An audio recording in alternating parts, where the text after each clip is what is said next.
ನಮಸ್ಕಾರ ವೀಕ್ಷಕರೇ, ವಿಶೇಷ ಕಾರ್ಯಕ್ರಮಕ್ಕೆ ಸ್ವಾಗತ. ನಾನು ರಾಧಾ ಹಿರೇಗೌಡರ್. ವಿಧಾನಮಂಡಲದ ಅಧಿವೇಶನ ಆರಂಭ ಆಗಿದೆ. ಆಡಳಿತ ಪಕ್ಷವನ್ನ ಕಟ್ಟಿ ಹಾಕೋದಕ್ಕೆ ವಿರೋಧ ಪಕ್ಷ ಇನ್ನಿಲ್ಲದಂತೆ ಸಜ್ಜಾಗಿದೆ. ಅದರಲ್ಲೂ ಕೂಡ ಈ ಒಂದು ಕಾಂಗ್ರೆಸ್ ಸರ್ಕಾರ ಬಂದಾಗಿನಿಂದ ಇನ್ನಿಲ್ಲದಂತೆ ಕಾಡ್ತಾ ಇರೋದು ವಿಪಕ್ಷ ನಾಯಕರಾದಂತಹ ಆರ್ ಅಶೋಕ್ ಅವರು.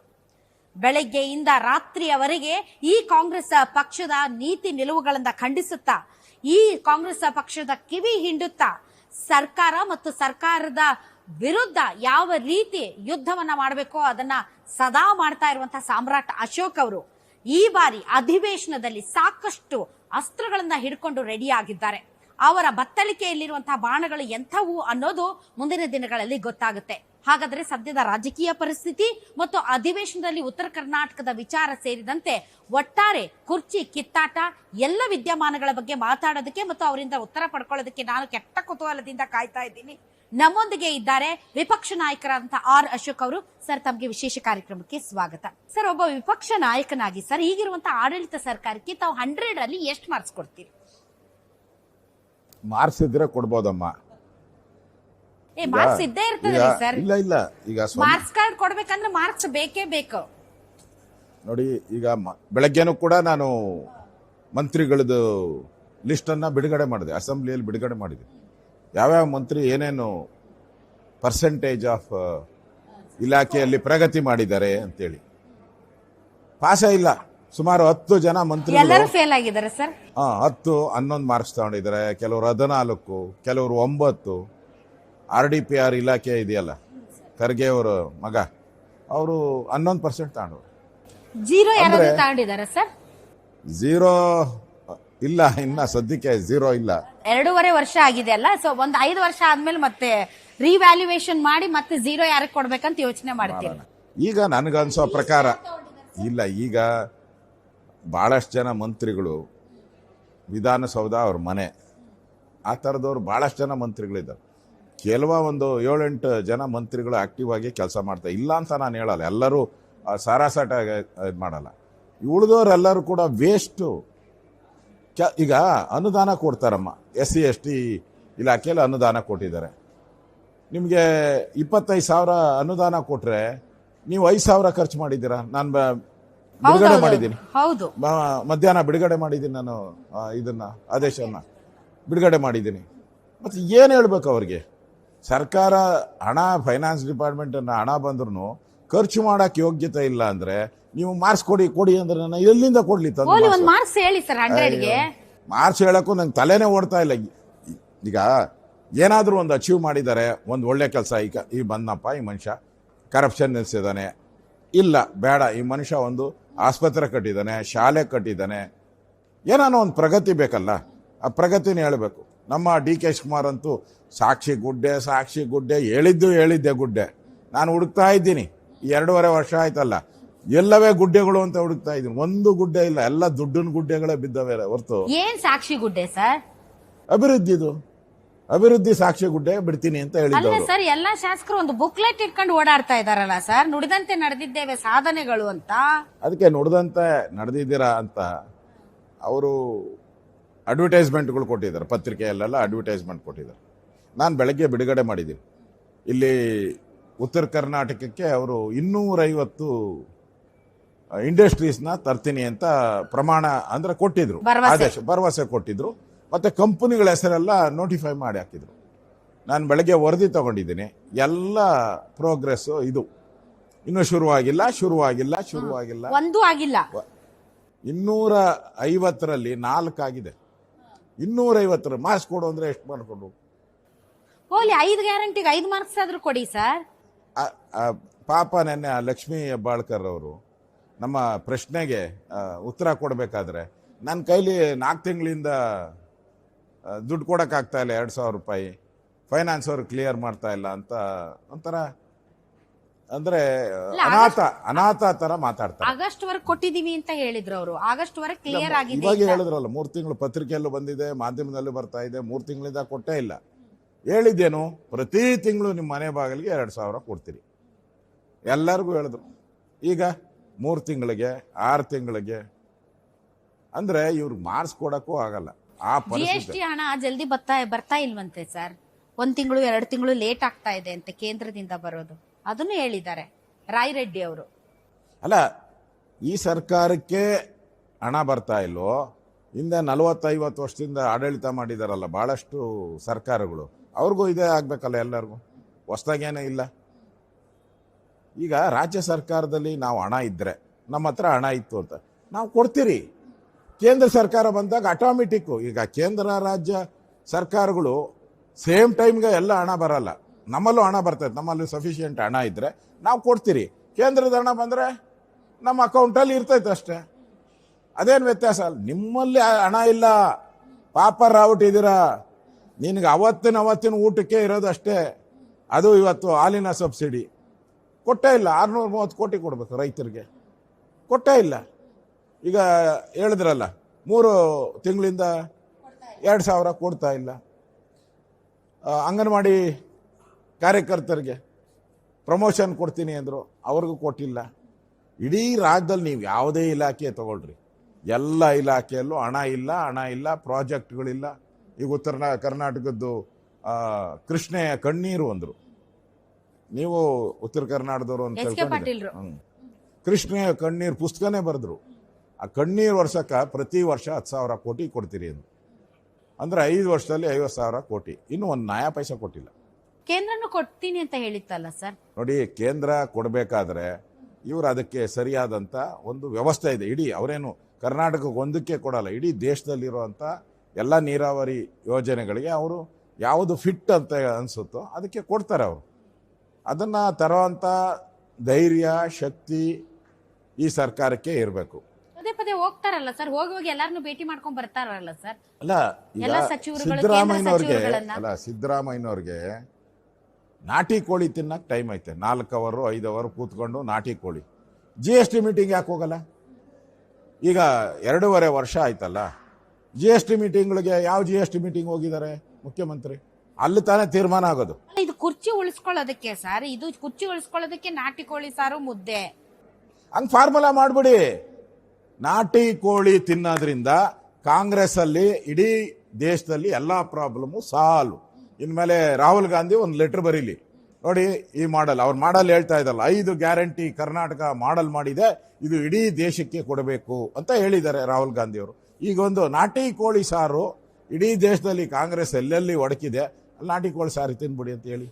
ನಾಟಿ ಕೋಳಿ ಸಾರು ತಿನ್ನೋದ್ರಿಂದ ಮನಸ್ಸುಗಳು, ಒಡೆದಿರೋ ಮನಸ್ಸುಗಳು ಒಗ್ಗಟ್ಟಾಗಲ್ಲಮ್ಮ.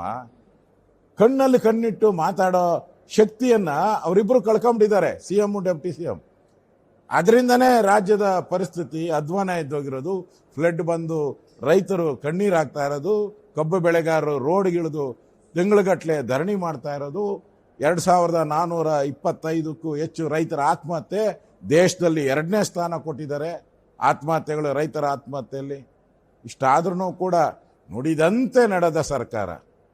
ಮಾರ್ಕ್ಸ್ ಕಾರ್ಡ್ ಕೇಳಿದ್ರಿ ನೀವು, ಎಷ್ಟು ಮಾರ್ಕ್ಸ್? ನೀವು ಅದು ಹೇಳಲೇ ಇಲ್ಲ ಸರ್. ಅದೇ ಹೇಳ್ತಾ ಇದ್ದೀನಲ್ಲ, ಮಾರ್ಕ್ಸ್ ಕಾರ್ಡು ನೆನ್ನೆನೂ ಹೇಳಿದ್ದೀನಿ ಅಧಿವೇಶನದಲ್ಲಿ. ಇವ್ರ ಮಾರ್ಕ್ಸ್ ಕಾರ್ಡ್ ಏನು? 242 ಜನ ಸತ್ತಿದಾರಲ್ಲ, ಇದೇ ಮಾರ್ಕ್ಸ್ ಕಾರ್ಡ್. ಇದು ಒಂದು ಸರ್ಕಾರಕ್ಕೆ ಮಾನದಂಡ ಏನು? ಈಗ ಯಾರೋ ನಮ್ಮ ಹುಡುಗ ಎಕ್ಸಾಮ್ಗೆ ಹೋಗಿರ್ತಾನೆ, ಯಾವ್ಯಾವ ಸಬ್ಜೆಕ್ಟಲ್ಲಿ ಪಾಸ್ ಆಗಿದ್ದಾನೆ ಅಂತ ಮೇಷ್ಟ್ರು ಮಾರ್ಕ್ಸ್ ಕಾರ್ಡ್ ಕೊಡ್ತಾರೆ. ಈ ರಾಜ್ಯದಲ್ಲಿ ಸುಭಿಕ್ಷವಾಗಿದ್ದಾರೆ ಎಲ್ಲ ರೈತರು ಅನ್ನೋದಕ್ಕೆ ಮಾರ್ಕ್ಸ್ ಕಾರ್ಡ್ ಯಾವುದು? ಅವ್ರ ಜೀವನ. ಇವಾಗ ಇಷ್ಟು ಜನ ಸತ್ತಿದಾರಲ್ಲ, ಆತ್ಮಹತ್ಯೆ ಮಾಡ್ಕೊಂಡು ಸತ್ತಿದ್ದಾರಲ್ಲ, 2000 ನಾನೇ ತಪ್ಪು ಹೇಳಿದ್ದಾನೆ, 2,400 ಚಿಲ್ಲರೆ ಸತ್ತಿರೋ ಅಂಥದ್ದು. ಇಷ್ಟು ಜನ ರೈತರು ಸತ್ತಿದ್ದಾರಲ್ಲ, ಇದೇ ಮಾರ್ಕ್ಸ್ ಕಾರ್ಡ್ ನಿಮಗೆ. ಅಂದರೆ ನೆಮ್ಮದಿ ಇಲ್ಲ, ರೈತರು ನೆಮ್ಮದಿ ಇಲ್ಲ ಅಂದರು. ರೈತ ಅನ್ನ ಕೊಡೋವಂಥ ರೈತ ನೆಮ್ಮದಿ ಇಲ್ಲ ಅಂದರೆ ಇಡೀ ಕರ್ನಾಟಕ ನೆಮ್ಮದಿ ಇಲ್ಲ ಅಂತ. ಅದಕ್ಕೆ ನಿಮ್ಗೆ ಮಾರ್ಕ್ಸ್ ಕೊಡೋಕ್ಕೆ ಮನಸ್ಸಿಗೆ ಬರ್ತಾ ಇಲ್ಲ ನನಗೆ, ಅದಕ್ಕೆ ಮಾರ್ಕ್ಸ್ ಕೊಡಲ್ಲ. ಆ 0 ಏನಾನ ಇದ್ದರೆ ಇವ್ರು ಕೊಟ್ಬಿಟ್ಟಿದೆ. ಇದು 0 ಸರ್ಕಾರ, 100% 0. ತೆರಿಗೆಗಳ ಭಾರ, ಟ್ಯಾಕ್ಸ್, ಟೆರರಿಸಮ್, 25 ತೆರಿಗೆ ಹಾಕಿದ್ದೀರಾ ನೀವು ಬಂದ ಮೇಲೆ 2.5 ವರ್ಷದಲ್ಲಿ. ಯಾವ ತೆರಿಗೆ ಬಿಟ್ಟಿದ್ದಾರೆ? ನೀರಿಂದ ಹಿಡಿದು, ಹಾಲಿಂದ ಹಿಡಿದು, ಆಲ್ಕೋಹಾಲಿಂದ, ಮನೆಯಿಂದ ಹಿಡಿದು ರೈತರ ಬೆಲೆಗಳ ಮೇಲೆಲ್ಲ ತೆರಿಗೆಗಳು ಹಾಕಿದ್ದೀರಾ. ಯಾವ ಕಾರಣಕ್ಕೋಸ್ಕರ ನಿಮ್ಮನ್ನ ತೆರಿಗೆ ಆದ್ರೆ ಸರ್ ರೆವಿನ್ಯೂ ಮೇಲೆ ರಿಫ್ಲೆಕ್ಟ್ ಆಗ್ಬೇಕಲ್ಲ ಸರ್. ರೆವಿನ್ಯೂ ಜನರೇಷನ್ ಜಾಸ್ತಿ ಆದಾಗೆ ಅದು ಅಭಿವೃದ್ಧಿಗೆ ಪೂರಕವಾದಂತ ಕಾರ್ಯಕ್ರಮಗಳಿಗೆ ಹೆಚ್ಚು ಹಣ ತೊಡಗಿಸ್ಕೊಳ್ಳೋದಕ್ಕೆ ರೆವಿನ್ಯೂ ಜನರೇಟ್ ಮಾಡ್ತಾ ಇದ್ದಾರೆ ಅನ್ನೋದಾದ್ರೆ ಹಣ ಎಲ್ಲಿ ಹೋಗ್ತಾ ಇದೆ ಹಾಗಾದ್ರೆ? ಅಲ್ಲಮ್ಮ, ಹಿಂದೆ ಬೊಮ್ಮಾಯಿ ಸರ್ಕಾರ ಇತ್ತಲ್ಲ, ಅವಾಗ ಯಾಕೆ ಟ್ಯಾಕ್ಸ್ ಹಾಕಲಿಲ್ಲ? ನಾನೇ ಇದ್ನಲ್ಲ ರೆವಿನ್ಯೂ ಮಿನಿಸ್ಟ್ರು. ನಾನು ಸ್ಟ್ಯಾಂಪ್ ಡ್ಯೂಟಿನೆಲ್ಲ ಇವರೆಲ್ಲ ಜಾಸ್ತಿ ಮಾಡಿದ್ದಾರೆ 200%. ನಾನು ಕಡಿಮೆ ಮಾಡಿದೆ. ಕಡಿಮೆ ಮಾಡಿದೆ. ನಿಮ್ದು ಗ್ಯಾರಂಟಿ ಸ್ಕೀಮ್ ಇರಲಿಲ್ಲ. ಈಗ ಗ್ಯಾರಂಟಿ 89,000 ಕೋಟಿ ರೂಪಾಯಿ ಗ್ಯಾರಂಟಿಗಳಿಗೆ ಯಾರು ಕೇಳಿದ್ರು? ಯಾವ ಹೆಣ್ಮಗಳಾದ್ರೂ ಬಂದ್ಬಿಟ್ಟು ನನಗೆ 2,000 ಕೊಡುವಂತ ಗ್ಯಾರಂಟಿ ಕೇಳಿದ್ರ? ಯಾರು ಬೇಡ ಅಂತಾನು ಅಂದಿಲ್ಲ. ಅಲ್ಲಲ್ಲ, ಇನ್ನು ಯಾಕೆ ಬಂದಿಲ್ಲ ಅಂತಾನು ಕೇಳ್ತಾ ಇದ್ದಾರೆ. ಫಸ್ಟ್ ಏನ್ ಕೊಡಬೇಕು ಅಂತ ಕೇಳ್ತಾ ಇದ್ದಾರೋ ಮಹಿಳೆಯರು ಅದನ್ನ ಕೊಡಿ. ಈಗ ಹೆರಿಗೆ 2,000 ಜನ ಹೆಣ್ಮಕ್ಳು ತೀರೋಗಿದ್ದಾರೆ ಹೆರಿಗೆ ಆಗೋಕೆ. ಮಕ್ಕಳು ಅದಕ್ಕಿಂತ ಜಾಸ್ತಿ 3-4 ಸಾವಿರ ಮಕ್ಕಳು ತೀರೋಗಿದ್ದಾರೆ, ನ್ಯೂ ಬಾರ್ನ್ ಬೇಬೀಸು. ಮೊನ್ನೆ ಆಸ್ಪತ್ರೆಯಲ್ಲಿ ಬೆಡ್ ಕೊಟ್ಟಿಲ್ಲ ಅಂದ ಆ ಫುಟ್ಪಾತಲ್ಲೇ ಒಬ್ಬ ಹೆಣ್ಣುಮಗಳು ಡೆಲಿವರಿ ಆಗಿದೆ. ನಾವು ಯಾವ ಯುಗದಲ್ಲಿದ್ದೀರಿ ನೀವು? ಯಾವ ಇದು ಇದರಲ್ಲಿ ಇದೇ ವಿಚಾರ ನಾನು ಮಾತಾಡ್ಬೇಕು ಅಂದ್ರೆ ಶಿಲಾಯುಗದಲ್ಲಿದ್ದೀರಾ? ಆರ್ ವಿ ದೇಶಪಾಂಡೆ ಅವ್ರಿಗೆ ಇದೇ ವಿಚಾರ ನಾನು ಕೇಳಿದಕ್ಕೆ ನಿನ್ನ ಹೆರಿಗೆ ಹಳಿಯಾಳಲ್ಲಿ ಮಾಡಿಸ್ತೀನಿ ಬಾ ಅಂತಂದ್ರು ಸರ್. ನನಗೆ ನಿನ್ನೆ ಇದೇ ಹಳಿಯಾಳದಲ್ಲಿ ನಮ್ಮೂರಿನ ಜಗಲ್ಪೇಟದ ಒಬ್ಬ ಹೆಣ್ಮಗಳು ಹಳಿಯಾಳದಲ್ಲಿ ಡೆಲಿವರಿಗಂತ ಹೋಗಿ ಸತ್ತು ಹೋಗಿದ್ದಾಳೆ ಸರ್. ಹೆರಿಗೆ sir common basic need sir. ಒಂದು ಹೆಣ್ಮಗಳಿಗೆ ಕೊಡಬೇಕಾಗಿರೋದು ಹೆರಿಗೆ. ಆಸ್ಪತ್ರೆಗಳ ಬರ ಇದೆ ನಮ್ಮ ರಾಜ್ಯದಲ್ಲಿ. ಅದರಲ್ಲೂ ಇಲ್ಲೇ ಪಕ್ಕದಲ್ಲಿ ಇಲ್ಲಿ ಬೆಳಗಾವಿಯಲ್ಲಿ ಸುವರ್ಣಸೌಧ ಇದೆ, ಇಲ್ಲಿ ಅಧಿವೇಶನ ನಡೀತಾ ಇದೆ. 100 ಕಿಲೋಮೀಟರ್ ಇಲ್ಲ ಸರ್, 50 ಕಿಲೋಮೀಟರ್ ಅಲ್ಲಿ ಒಂದು ಇವತ್ತು ಹೆಣ ಬಿದ್ದಿದೆ, ಒಂದು ಹೆರಿಗೆ ಮಾಡಕ್ಕಾಗದೆ. ಆಸ್ಪತ್ರೆ ಇಲ್ಲದೆ ಸರ್, ನಮ್ಮೂರಲ್ಲಿ ಆಸ್ಪತ್ರೆ ಇಲ್ಲ, ದಾಂಡೇಲಿಯಲ್ಲಿ ಆಸ್ಪತ್ರೆ ಇಲ್ಲ ಅಂತ ಹುಬ್ಳಿಗ್ ಕರ್ಕೊಂಡು ಹೋಗ್ರಿ ಅಂದ್ರು. ಮಾರ್ಗ ಮಧ್ಯೆ ಪೇನ್ ಜಾಸ್ತಿ ಆಯ್ತು, ಹಳೆಯಾಳ ಆಸ್ಪತ್ರೆಯಲ್ಲಿ ಸತ್ತೋದ್ಲ ಹೆಣ್ಮಗಳು. ಹಿಂಗಿದೆ ಸರ್ ಪರಿಸ್ಥಿತಿ. ಅಲ್ಲ, ಇದೇ ಅಧಿವೇಶನದಲ್ಲಿ, ಬೆಳಗಾವಿ ಅಧಿವೇಶನದಲ್ಲಿ ಸಿಎಂ ಹೇಳಿದ್ರು ಈ ಉತ್ತರ ಕರ್ನಾಟಕದ ಭಾಗದ ಆಸ್ಪತ್ರೆಯನ್ನ ಸರಿ ಮಾಡಕ್ಕೆ 900 ಕೋಟಿ ಕೊಡ್ತೀನಿ ಅಂದ್ರು. 9 ಪೈಸೆನೂ ಕೊಟ್ಟಿಲ್ಲ ಇದುವರೆಗೂ. 900 ಕೋಟಿ. ಇನ್ನು ಹೆರಿಗೆ ಆಸ್ಪತ್ರೆಯಲ್ಲಿ ಎಲ್ಲಾಗುತ್ತೆ? ರೋಡ್ ಮೇಲೇನೆ ಆಗಬೇಕು ಅಷ್ಟೇ. ಆ ಪರಿಸ್ಥಿತಿ ಅಂದರೆ ಸಿದ್ದರಾಮಯ್ಯ ಬಂದ ಮೇಲೆ ಏನೋ ಪರಿವರ್ತನೆ ಆಗೋಗ್ತೈತೆ, ಅಭಿವೃದ್ಧಿ ಆಗೋಗ್ತೈತೆ ಅಂತ ಎಲ್ಲ. ಈಗ ಸಿದ್ದರಾಮಯ್ಯನವ್ರ ಭಾಷಣ ನೀವು ಇದುವರೆಗೂ 2.5 ವರ್ಷದಲ್ಲಿ ನಾನು ಒಂದು 50 ಭಾಷಣ ನೋಡಿದ್ದೀನಿ, ವೇದಿಕೆ ಮೇಲೆ ನೋಡಿದ್ದೀನಿ, ಜನರ ಸಂದರ್ಶನ ಭಾಷಣಗಳು ನೋಡಿದ್ದೀನಿ. ಅವರೆಲ್ಲರೂ ಗ್ಯಾರಂಟಿ ಕೊಟ್ಟಿಲ್ವಾ? ಗ್ಯಾರಂಟಿ ಕೊಟ್ಟಿಲ್ಲ. ಹಣ ಆಸ್ಪತ್ರೆ ಏಯ್ ಕೂತ್ಕೋ, ಗ್ಯಾರಂಟಿ ಕೊಟ್ಟಿಲ್ಲ. ಇಷ್ಟೇ. ಅಂದರೆ ನೀವು 2,000 ಕೊಟ್ಟರೆ ನಿಮ್ಮ ಮನೆಗೆ ಆಸ್ಪತ್ರೆ ಬಂದ್ಬಿಡುತ್ತೆ, 2,000 ಕೊಟ್ಟರೆ ನಿಮ್ಮ ಮನೆಗೆ ಕುಡಿಯೋ ನೀರು ಬಂದ್ಬಿಡುತ್ತೆ, 2,000 ಕೊಟ್ಟರೆ ರಸ್ತೆ ಬಂದ್ಬಿಡುತ್ತೆ. ಈ ಮೆಂಟಾಲಿಟಿ ಕಾಂಗ್ರೆಸ್ಗೆ ಹೋಗಿಲ್ಲ ಅಂದರೆ ನಮ್ಮ ರಾಜ್ಯ ಅಧೋಗತಿಗೆ ಹೋಗ್ತದೆ. ಈಗ ಹೆಂಗೆ ಕೇರಳದವರು ಹಣ ಇಲ್ದರೆ ಪಾಪರಾಗಿದ್ದಾರಲ್ಲ, ಹಿಮಾಚಲ್ ಪ್ರದೇಶದವರು ದೇವಸ್ಥಾನದ ದುಡ್ಡುಗಳಿಗೆಲ್ಲ ಕೈ ಹಾಕ್ತಾ ಇದ್ದಾರೆ, ಉಂಡಿ ದುಡ್ಡನ್ನು ತಗೊಂಡು ಅಭಿವೃದ್ಧಿ ಮಾಡಬೇಕು ಅಂತ ಹೊರಟಿದ್ದಾರೆ ದೇವಸ್ಥಾನ. ಆ ಪರಿಸ್ಥಿತಿ ಕರ್ನಾಟಕ ಬರ್ತದೆ. ನೀವು ಪದೇ ಒಂದು ಶ್ವೇತಪತ್ರ ಹೊರಡಿಸಿ ರಾಜ್ಯದ ಆರ್ಥಿಕ ಸ್ಥಿತಿಗತಿಗಳ ಬಗ್ಗೆ ಅಥವಾ ಬೊಕ್ಕಸದಲ್ಲಿ ಎಷ್ಟು ಹಣ ಇದೆ ಅನ್ನೋದ್ರ ಬಗ್ಗೆ ಅಂತ ಪದೇ ತಾವು ಡಿಮಾಂಡ್ ಮಾಡ್ತಾ ಇದೀವಿ. ಈ ಸಲ ಏನಾದ್ರೂ ಅದ್ರ ಬಗ್ಗೆ ತಾವು ಗಟ್ಟಿಯಾಗಿ ಇವತ್ತು ಡಿಮ್ಯಾಂಡ್ ಮಾಡಿದ್ದೀನಿ. ಇವತ್ತು ಉತ್ತರ ಕರ್ನಾಟಕದ ಬಗ್ಗೆ, ಅಲ್ಲಿನ ಫೈನಾನ್ಸ್ ಪರಿಸ್ಥಿತಿ ಬಗ್ಗೆ ಶ್ವೇತಪತ್ರ ಬಿಡುಗಡೆ ಮಾಡಿ ಅಂತ ಡಿಮ್ಯಾಂಡ್ ಮಾಡಿದ್ದೀನಿ. ಅವರು ಉತ್ತರ ಕೊಡಬೇಕು ಅದ್ರ ಬಗ್ಗೆ, ಅದನ್ನು ಡಿಮ್ಯಾಂಡ್ ಮಾಡಿದ್ದೀನಿ. ಶ್ವೇತಪತ್ರ ಬಿಡುಗಡೆ ಮಾಡೋಕ್ಕೆ ಅವ್ರಿಗೆ ಆಗ್ತಾ ಇಲ್ಲ.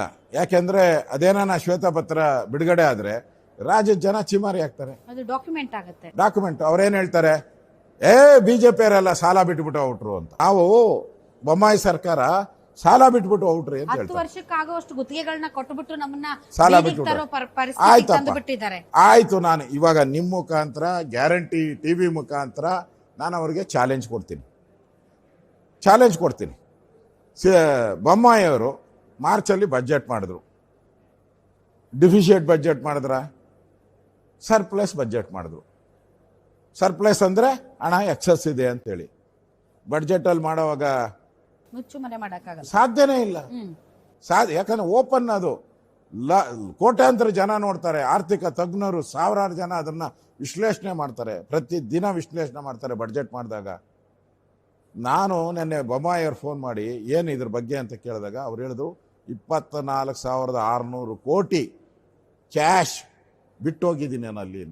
ನಾನು ಅಧಿಕಾರ ಬಿಟ್ಟಾಗ, ಚುನಾವಣೆ ಘೋಷಣೆ ಆದಾಗ ನಾವು ಚುನಾವಣೆ ಹಣ ಖರ್ಚು ಮಾಡೋಕ್ಕೆ ಸಾಧ್ಯನೇ ಇಲ್ಲ. 24,000 ಕೋಟಿ ಫೈನಾನ್ಸ್ ಡಿಪಾರ್ಟ್ಮೆಂಟಲ್ಲಿ ಬಿಟ್ಟೋಗಿದ್ದೀನಿ ಕ್ಯಾಶ್ ಹೇಳಿದ್ದು, ಟ್ರೆಸರಿಯಲ್ಲಿ. ಆಮೇಲೆ ಮೆಟ್ರೋದಲ್ಲಿ 2,000 ಕೋಟಿ ಸರ್ಪ್ಲಸ್ ಅಮೌಂಟ್ ಬಿಟ್ಟೋಗಿದ್ದೀನಿ, ಮೆಟ್ರೋ, ಬೆಂಗಳೂರಿನ ಮೆಟ್ರೋದಲ್ಲಿ. ಇವ್ರು ನಾಚಿಕೆ ಆಗಬೇಕು ಅಂತ ಹೇಳಿದ್ರು. ನಾನು ಅದನ್ನೇ ಕೇಳ್ತಾ ಇದ್ದೀನಿ ನಿಮ್ಮ ಮುಖಾಂತರ. ಇದು ಸುಳ್ಳಾದರೆ ಬಿಡುಗಡೆ ಮಾಡಿ ಶ್ವೇತಪತ್ರ. ಎಷ್ಟು ಹಣ ಇತ್ತು ನೀವು ಅಧಿಕಾರ ಮುಖ್ಯಮಂತ್ರಿ ಸ್ವೀಕಾರ ಮಾಡುವಾಗ? ಟ್ರೆಜರಿಯಲ್ಲಿ ಎಷ್ಟು ಹಣ ಆಯಿತು? ಮೆಟ್ರೋ ಕಂಪನಿಯಲ್ಲಿ ಎಷ್ಟು ಹಣ ಆಯಿತು ಹೇಳಿ. ಸವಾಲಾಗ್ತಾ ಇದ್ದೀನಲ್ಲ ನಿಮಗೆ. ಸಾಲ ಬಿಟ್ಟು ಹೋಗ್ಬಿಟ್ರು, ಸಾಲ ಅದನ್ನ ಎಲ್ಲ ಸರ್ಕಾರನೂ ಬಿಟ್ಟು ಹೋಗ್ತದೆ. ಅದು ರೊಟೀನ್ ಪ್ರೋಸೆಸ್. ಹಿಂದೆ ಸಿದ್ದರಾಮಯ್ಯ ಇದ್ರಲ್ಲ, ಅವಾಗ ಸಾಲ ಬಿಟ್ಟು ಹೋಗಿರ್ಲಿಲ್ವಾ?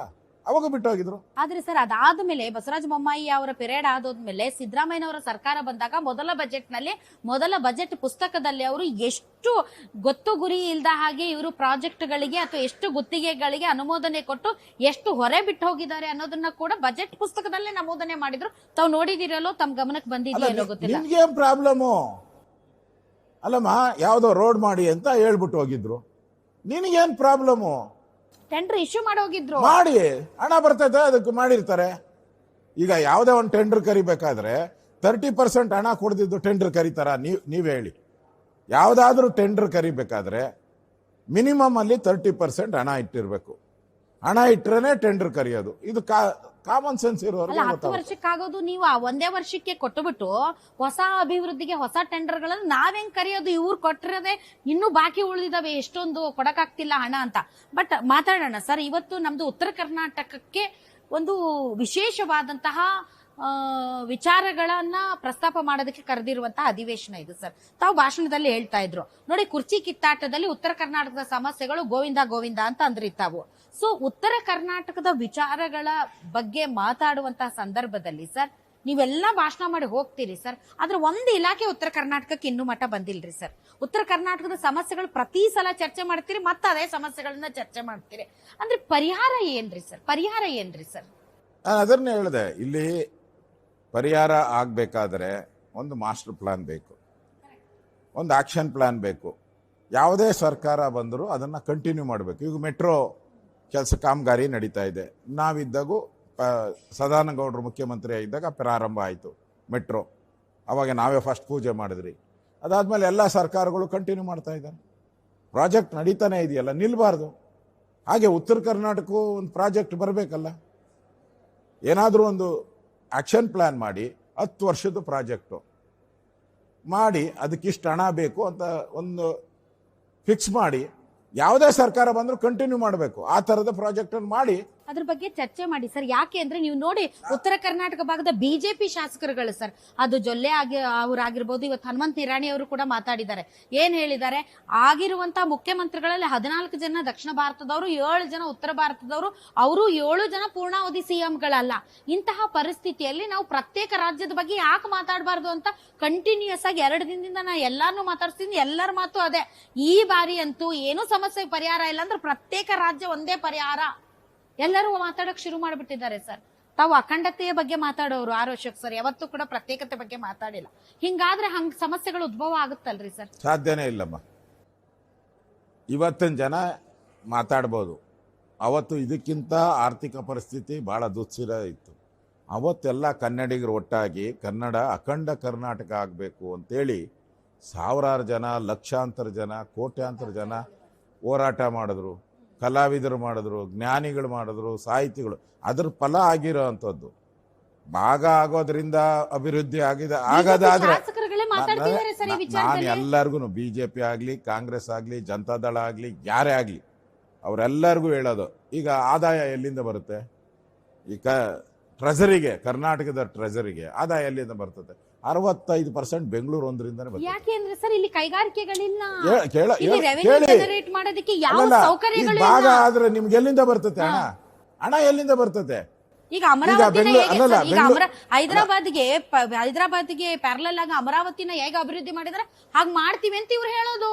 ಅಲ್ಲ, ನಾ ಮಾತಾಡ್ಸಿದೀನಿ ನಾನು. ಇದು ನಂದು ವಿಚಾರ ಅಲ್ಲ ಸರ್, ಇದು ಸ್ವತಃ ಈ ಸುವರ್ಣಸೌಧದಲ್ಲಿ ಇರುವಂತಹ ಜನಪ್ರತಿನಿಧಿಗಳ ವಾದ. ನಾನು ನಿಮ್ಗೆ ಹೇಳ್ತಾ ಇರೋದು ಅದು ಕೆಲವರು ಅಷ್ಟೇ. ಅವರೆಲ್ಲರೂ ಬೇರೆಯವರೆಲ್ಲ ಭಾವನೆ ನನಗನ್ಸ್ತತೆ ಆ ಥರದ್ದೇ ಸಾಧ್ಯನೇ ಇಲ್ಲ. ಯಾರೋ 4 ಜನ ಪೊಲಿಟಿಕಲ್ ದೃಷ್ಟಿಯಿಂದ ಅಲ್ಲ, ಜನ ಪಬ್ಲಿಕ್ ಹೇಳ್ಬೇಕು. ಪಬ್ಲಿಕ್ ಇಶ್ಯೂ ಆದಾಗ ಮಾತ್ರ ಅದಕ್ಕೇನೋ ಅರ್ಥ ಬರ್ತೈತೆ. ಯಾವ ಥರದ್ದು ಯಾರೋ ಒಬ್ಬ ವ್ಯಕ್ತಿ ಮನೇನ ಕೂಡಿಸಿದ್ದಾನೆ ಅಂದರೆ ಒಡೆಯೋದಕ್ಕೆ ಬೇಕಾದಷ್ಟು ಜನ ಬರ್ಬೋದು, ಕೂಡ್ಸೋದು ಕಷ್ಟ. ಬಟ್ ಆದ್ರೂ ಸರ್ ಹಾಲು ಒಡೆದೋಗೋದು ಕಷ್ಟ, ಅಭಿವೃದ್ಧಿ ತಾವೇ ಹಾಲು ಹೇಳಿದ್ರಿ. ಸಿಗೋದು ಕಷ್ಟ, ಒಡೆದಾಕೋದು ಈಸಿ. ಅದರಿಂದ ಒಡೆಯೋದ್ರ ಬಗ್ಗೆ ಬಿಟ್ಟು ಅಭಿವೃದ್ಧಿ ಹೆಂಗಾಗಬೇಕು ನಾನು ಕೇಳಿದ್ದೀನಿ. ನೀವು ಪ್ರಶ್ನೆ ಒಳ್ಳೆ ಪ್ರಶ್ನೆ ಕೇಳಿದ್ದೀರಾ, ನಾನು ಕೇಳ್ತೀನಿ. ಹೈದರಾಬಾದ್ ಕರ್ನಾಟಕ ಇಡೀ ಉತ್ತರ ಕರ್ನಾಟಕಕ್ಕೆ ಇದುವರೆಗೂ ಬಡ್ಜೆಟಲ್ಲಿ ನಂಜುಂಡಪ್ಪ ವರದಿ ಬಂದಿದ್ದು 18 ವರ್ಷ ಆಯಿತು. 18 ವರ್ಷದಿಂದ ಎಷ್ಟು ಹಣ ಕೊಟ್ಟಿದ್ದೀರಿ ಉತ್ತರ ಕರ್ನಾಟಕಕ್ಕೆ? ಕೊಡಿ ಅಂತ ಕೇಳಿದ್ದೀನಿ ಅಸೆಂಬ್ಲಿಯಲ್ಲಿ. ಕೊಡಿ, ಎಷ್ಟು ಹಣ ಬಂದಿದೆ, ಏನೇನು ಖರ್ಚು ಮಾಡಿದ್ದೀರಾ, ಯಾವ ಕಾಂಟ್ರಾಕ್ಟ್ರು ತಿಂದಿದ್ದಾನೆ, ಯಾವ ಅಧಿಕಾರಿ ಲೂಟಿ ಹೊಡೆದಿದ್ದಾನೆ, ಕೊಡಿ. ಭಾಳ ಹೈಯೆಸ್ಟ್ ಅಮೌಂಟ್ ಬಂದಿದೆ. ಖರ್ಚು ಹೆಂಗಾಗಿದೆ ಇದುವರೆಗೂ ಲೆಕ್ಕ ತಗೊಂಡಿಲ್ಲ. ನಾನು ಅದಕ್ಕೆ ಶ್ವೇತಪತ್ರ ಬಿಡುಗಡೆ ಮಾಡಿ, ವೈಟ್ ಪೇಪರ್ ಬಿಡುಗಡೆ ಮಾಡಿ ಅಂತ ಕೇಳಿದ್ದೀನಿ. ಇವತ್ತು ಗೊತ್ತಾಗ್ತದೆ ಅಟ್ಲೀಸ್ಟ್ ಎಲ್ಲಿ ಹೋಗ್ತಾ ಇದೆ ಹಣ ಬಂದಿದ್ದು. ಸರ್, ಇಲಾಖೆಗಳ ಸ್ಥಳಾಂತರ ಬಹಳ ಕಷ್ಟದ ಕೆಲಸನ ಸರ್ ತಮ್ಮ ಪ್ರಕಾರ? ಯಾಕಂದ್ರೆ ಸರ್ ತಮಗೆ ಗೊತ್ತಿದೆ, ಯಾಕೆಂದ್ರೆ ತಾವು ಕೂಡ ಜವಾಬ್ದಾರಿಯುತವಂತ ಸ್ಥಾನದಲ್ಲಿ ಇರುವಂತವ್ರು. ವರ್ಷಕ್ಕೊಂದ್ಸರಿ ಬಂದು ಸುವರ್ಣಸೌಧದಲ್ಲಿ 10 ದಿನ ಇದ್ದು ಇಲ್ಲಿ ಚರ್ಚೆ ಮಾಡಿ ಹೋಗೋದು ಬಿಟ್ರೆ ಸರ್ ಮತ್ತೆ ಸುವರ್ಣಸೌಧ ಧೂಳು ಹೊಡೆಯಕ್ಕೂ ಯಾರು ಗತಿ ಇರಲ್ಲ ಸರ್. ಆಮೇಲೆ ನೀವೆಲ್ಲ ಬರ್ತಿದ್ದೀರಿ ಅಂದಾಗ ಎಲ್ಲ ಎಚ್ಚೆತ್ಕೊಂಡು ಸುಣ್ಣ ಬಣ್ಣ ಬಳದು ತಮಗೆ ಚಲೋ ಕಾಣ್ಲಿ ಅಂತೇಳಿ ಚೆನ್ನಾಗಿ ಇದು ಅರಮನೆ ಮಾಡ್ದಂಗ್ ಮಾಡ್ತಾರೆ ಸರ್. ಆಮೇಲೆ ಎಲ್ಲ ಪಾಳು ಬಿದ್ದು ಮನೆ ಆಗುತ್ತೆ ಸರ್. ಇದು ಭೂತ ಬಂಗಲ, ಇದು ಸುವರ್ಣಸೌಧ. ಆದ್ರೆ ಸರ್ ಇಲಾಖೆಗಳು ಶಿಫ್ಟ್ ಮಾಡ್ರಿ ಅಂತ ಬಹಳ ಒತ್ತಾಯ ಇದೆ. ಜನರನ್ನ ಹಾದಿ ಬೀದಿಯಲ್ಲಿ ನಾನು ಮಾತಾಡ್ಸಿದೀನಿ ಸರ್. ಅದು ತುಂಬಾ ಕಷ್ಟದಾಯಕನಾ? ಅದು practically it's impossible sir? Practically ಈಗ ಯಾವ ರೀತಿ ಮಂತ್ರಿಗಳು ಪವರ್ಫುಲ್ ಇರ್ತಾರೋ, ಈ IAS ಅಧಿಕಾರಿಗಳಿದ್ದಾರೋ ಅವ್ರು ಮೋರ್ ಪವರ್ಫುಲ್ಲು. ಅವ್ರೆಲ್ಲ ಬೆಂಗಳೂರು ಸೆಟ್ಲ್ ಆಗ್ಬಿಟ್ಟಿರ್ತಾರೆ. ಅವ್ರು ಬೆಂಗಳೂರು ಸೆಟ್ಲಾಗಿ ಅವ್ರ ಮಕ್ಕಳು ಮರಿ ಎಲ್ಲ ಅಲ್ಲೇ ಇರ್ತಾರೆ. ಒಬ್ಬರು ಈ ಕಡೆ ತಿರುಗಿ ನೋಡಲ್ಲ. ಫೈಲ್ ಅಲ್ಲಿಂದ ತಾನೇ ಬರಬೇಕು, ಬರೋದೇ ಇಲ್ಲ ಫೈಲು. ಭಾಳಷ್ಟು ಮುಖ್ಯಮಂತ್ರಿಗಳು ಪ್ರಯತ್ನ ಮಾಡಿದ್ರು ಇಲ್ಲಿಗೆ ಅಟ್ಲೀಸ್ಟ್ ಕೆಲವು ನಿಗಮಗಳನ್ನಾದರೂ ತರಬೇಕು, ನೀರಾವರಿ ನಿಗಮ ಇರ್ಬೋದು, ಈ ಥರದ್ದೆಲ್ಲ ತರಬೇಕು ಅಂತ. ಒಬ್ಬರು ಬರಲಿಲ್ಲ. ಆ ಥರದ ಪ್ರಯತ್ನ ಆಗಬೇಕು. ಆಗಿ ಆ ನಿಗಮಗಳಾಗಲಿ ಏನಾದರೂ ಒಂದು ಕೆಲಸ ಇಲ್ಲಿ ಶುರು ಆಗಬೇಕು. ಜನಕ್ಕೆ ಅನಿಸ್ಬೇಕು ನಮಗೂ ಪ್ರಾಧಾನ್ಯತೆ ಸಿಕ್ಕಿದೆ, ಉತ್ತರ ಕರ್ನಾಟಕಕ್ಕೂ ಆದ್ಯತೆ ಇದೆ ಅಂತ ಅನಿಸ್ಬೇಕು. ಅವ್ರ ಮನಸ್ಸಲ್ಲಿ ಬರಬೇಕು. ಆ ರೀತಿ ಪ್ರಯತ್ನಗಳು ಆಗಿಲ್ಲ. ಆ ನೋವು ನನಗೂ ಇದೆ.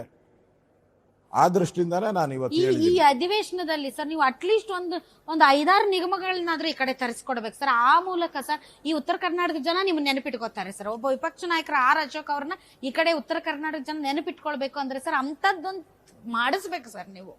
ನಾನು ಕಮಿಟಿ ಸಭೆಗಳಾದ್ರೂ ಮಾಡಿ ಅಂತ ಹೇಳ್ತಾ ಇದ್ದೀನಿ. ಈ MLAಗಳದ್ದು ಕಮಿಟಿ ವಿಧಾನಸೌಧದಲ್ಲಿ ಮಾಡ್ತಾರೆ, ಕಾರಿಡಾರ್ಗಳಲ್ಲಿ ಮಾಡ್ತಾರೆ, ರೂಮ್ಗಳಿಲ್ಲ ಅಲ್ಲಿ. ಇಲ್ಲೊಂದು ಸ್ವಲ್ಪ ಮಾಡಿ ಅಂತ ಹೇಳ್ತಾ ಇದ್ದೀನಿ ನಾನು. ಕಮಿಟಿಗಳನ್ನು ಮಾಡಿ ಅಟ್ಲೀಸ್ಟ್ MLAಗಳು ಬರ್ತಾರೆ, ಅಧಿಕಾರಿಗಳು ಬರ್ತಾರೆ, ಚೇರ್ಮನ್ಗಳು ಬರ್ತಾರೆ, ಕಳೆ ಆದರೂ ಬರ್ತೈತೆ.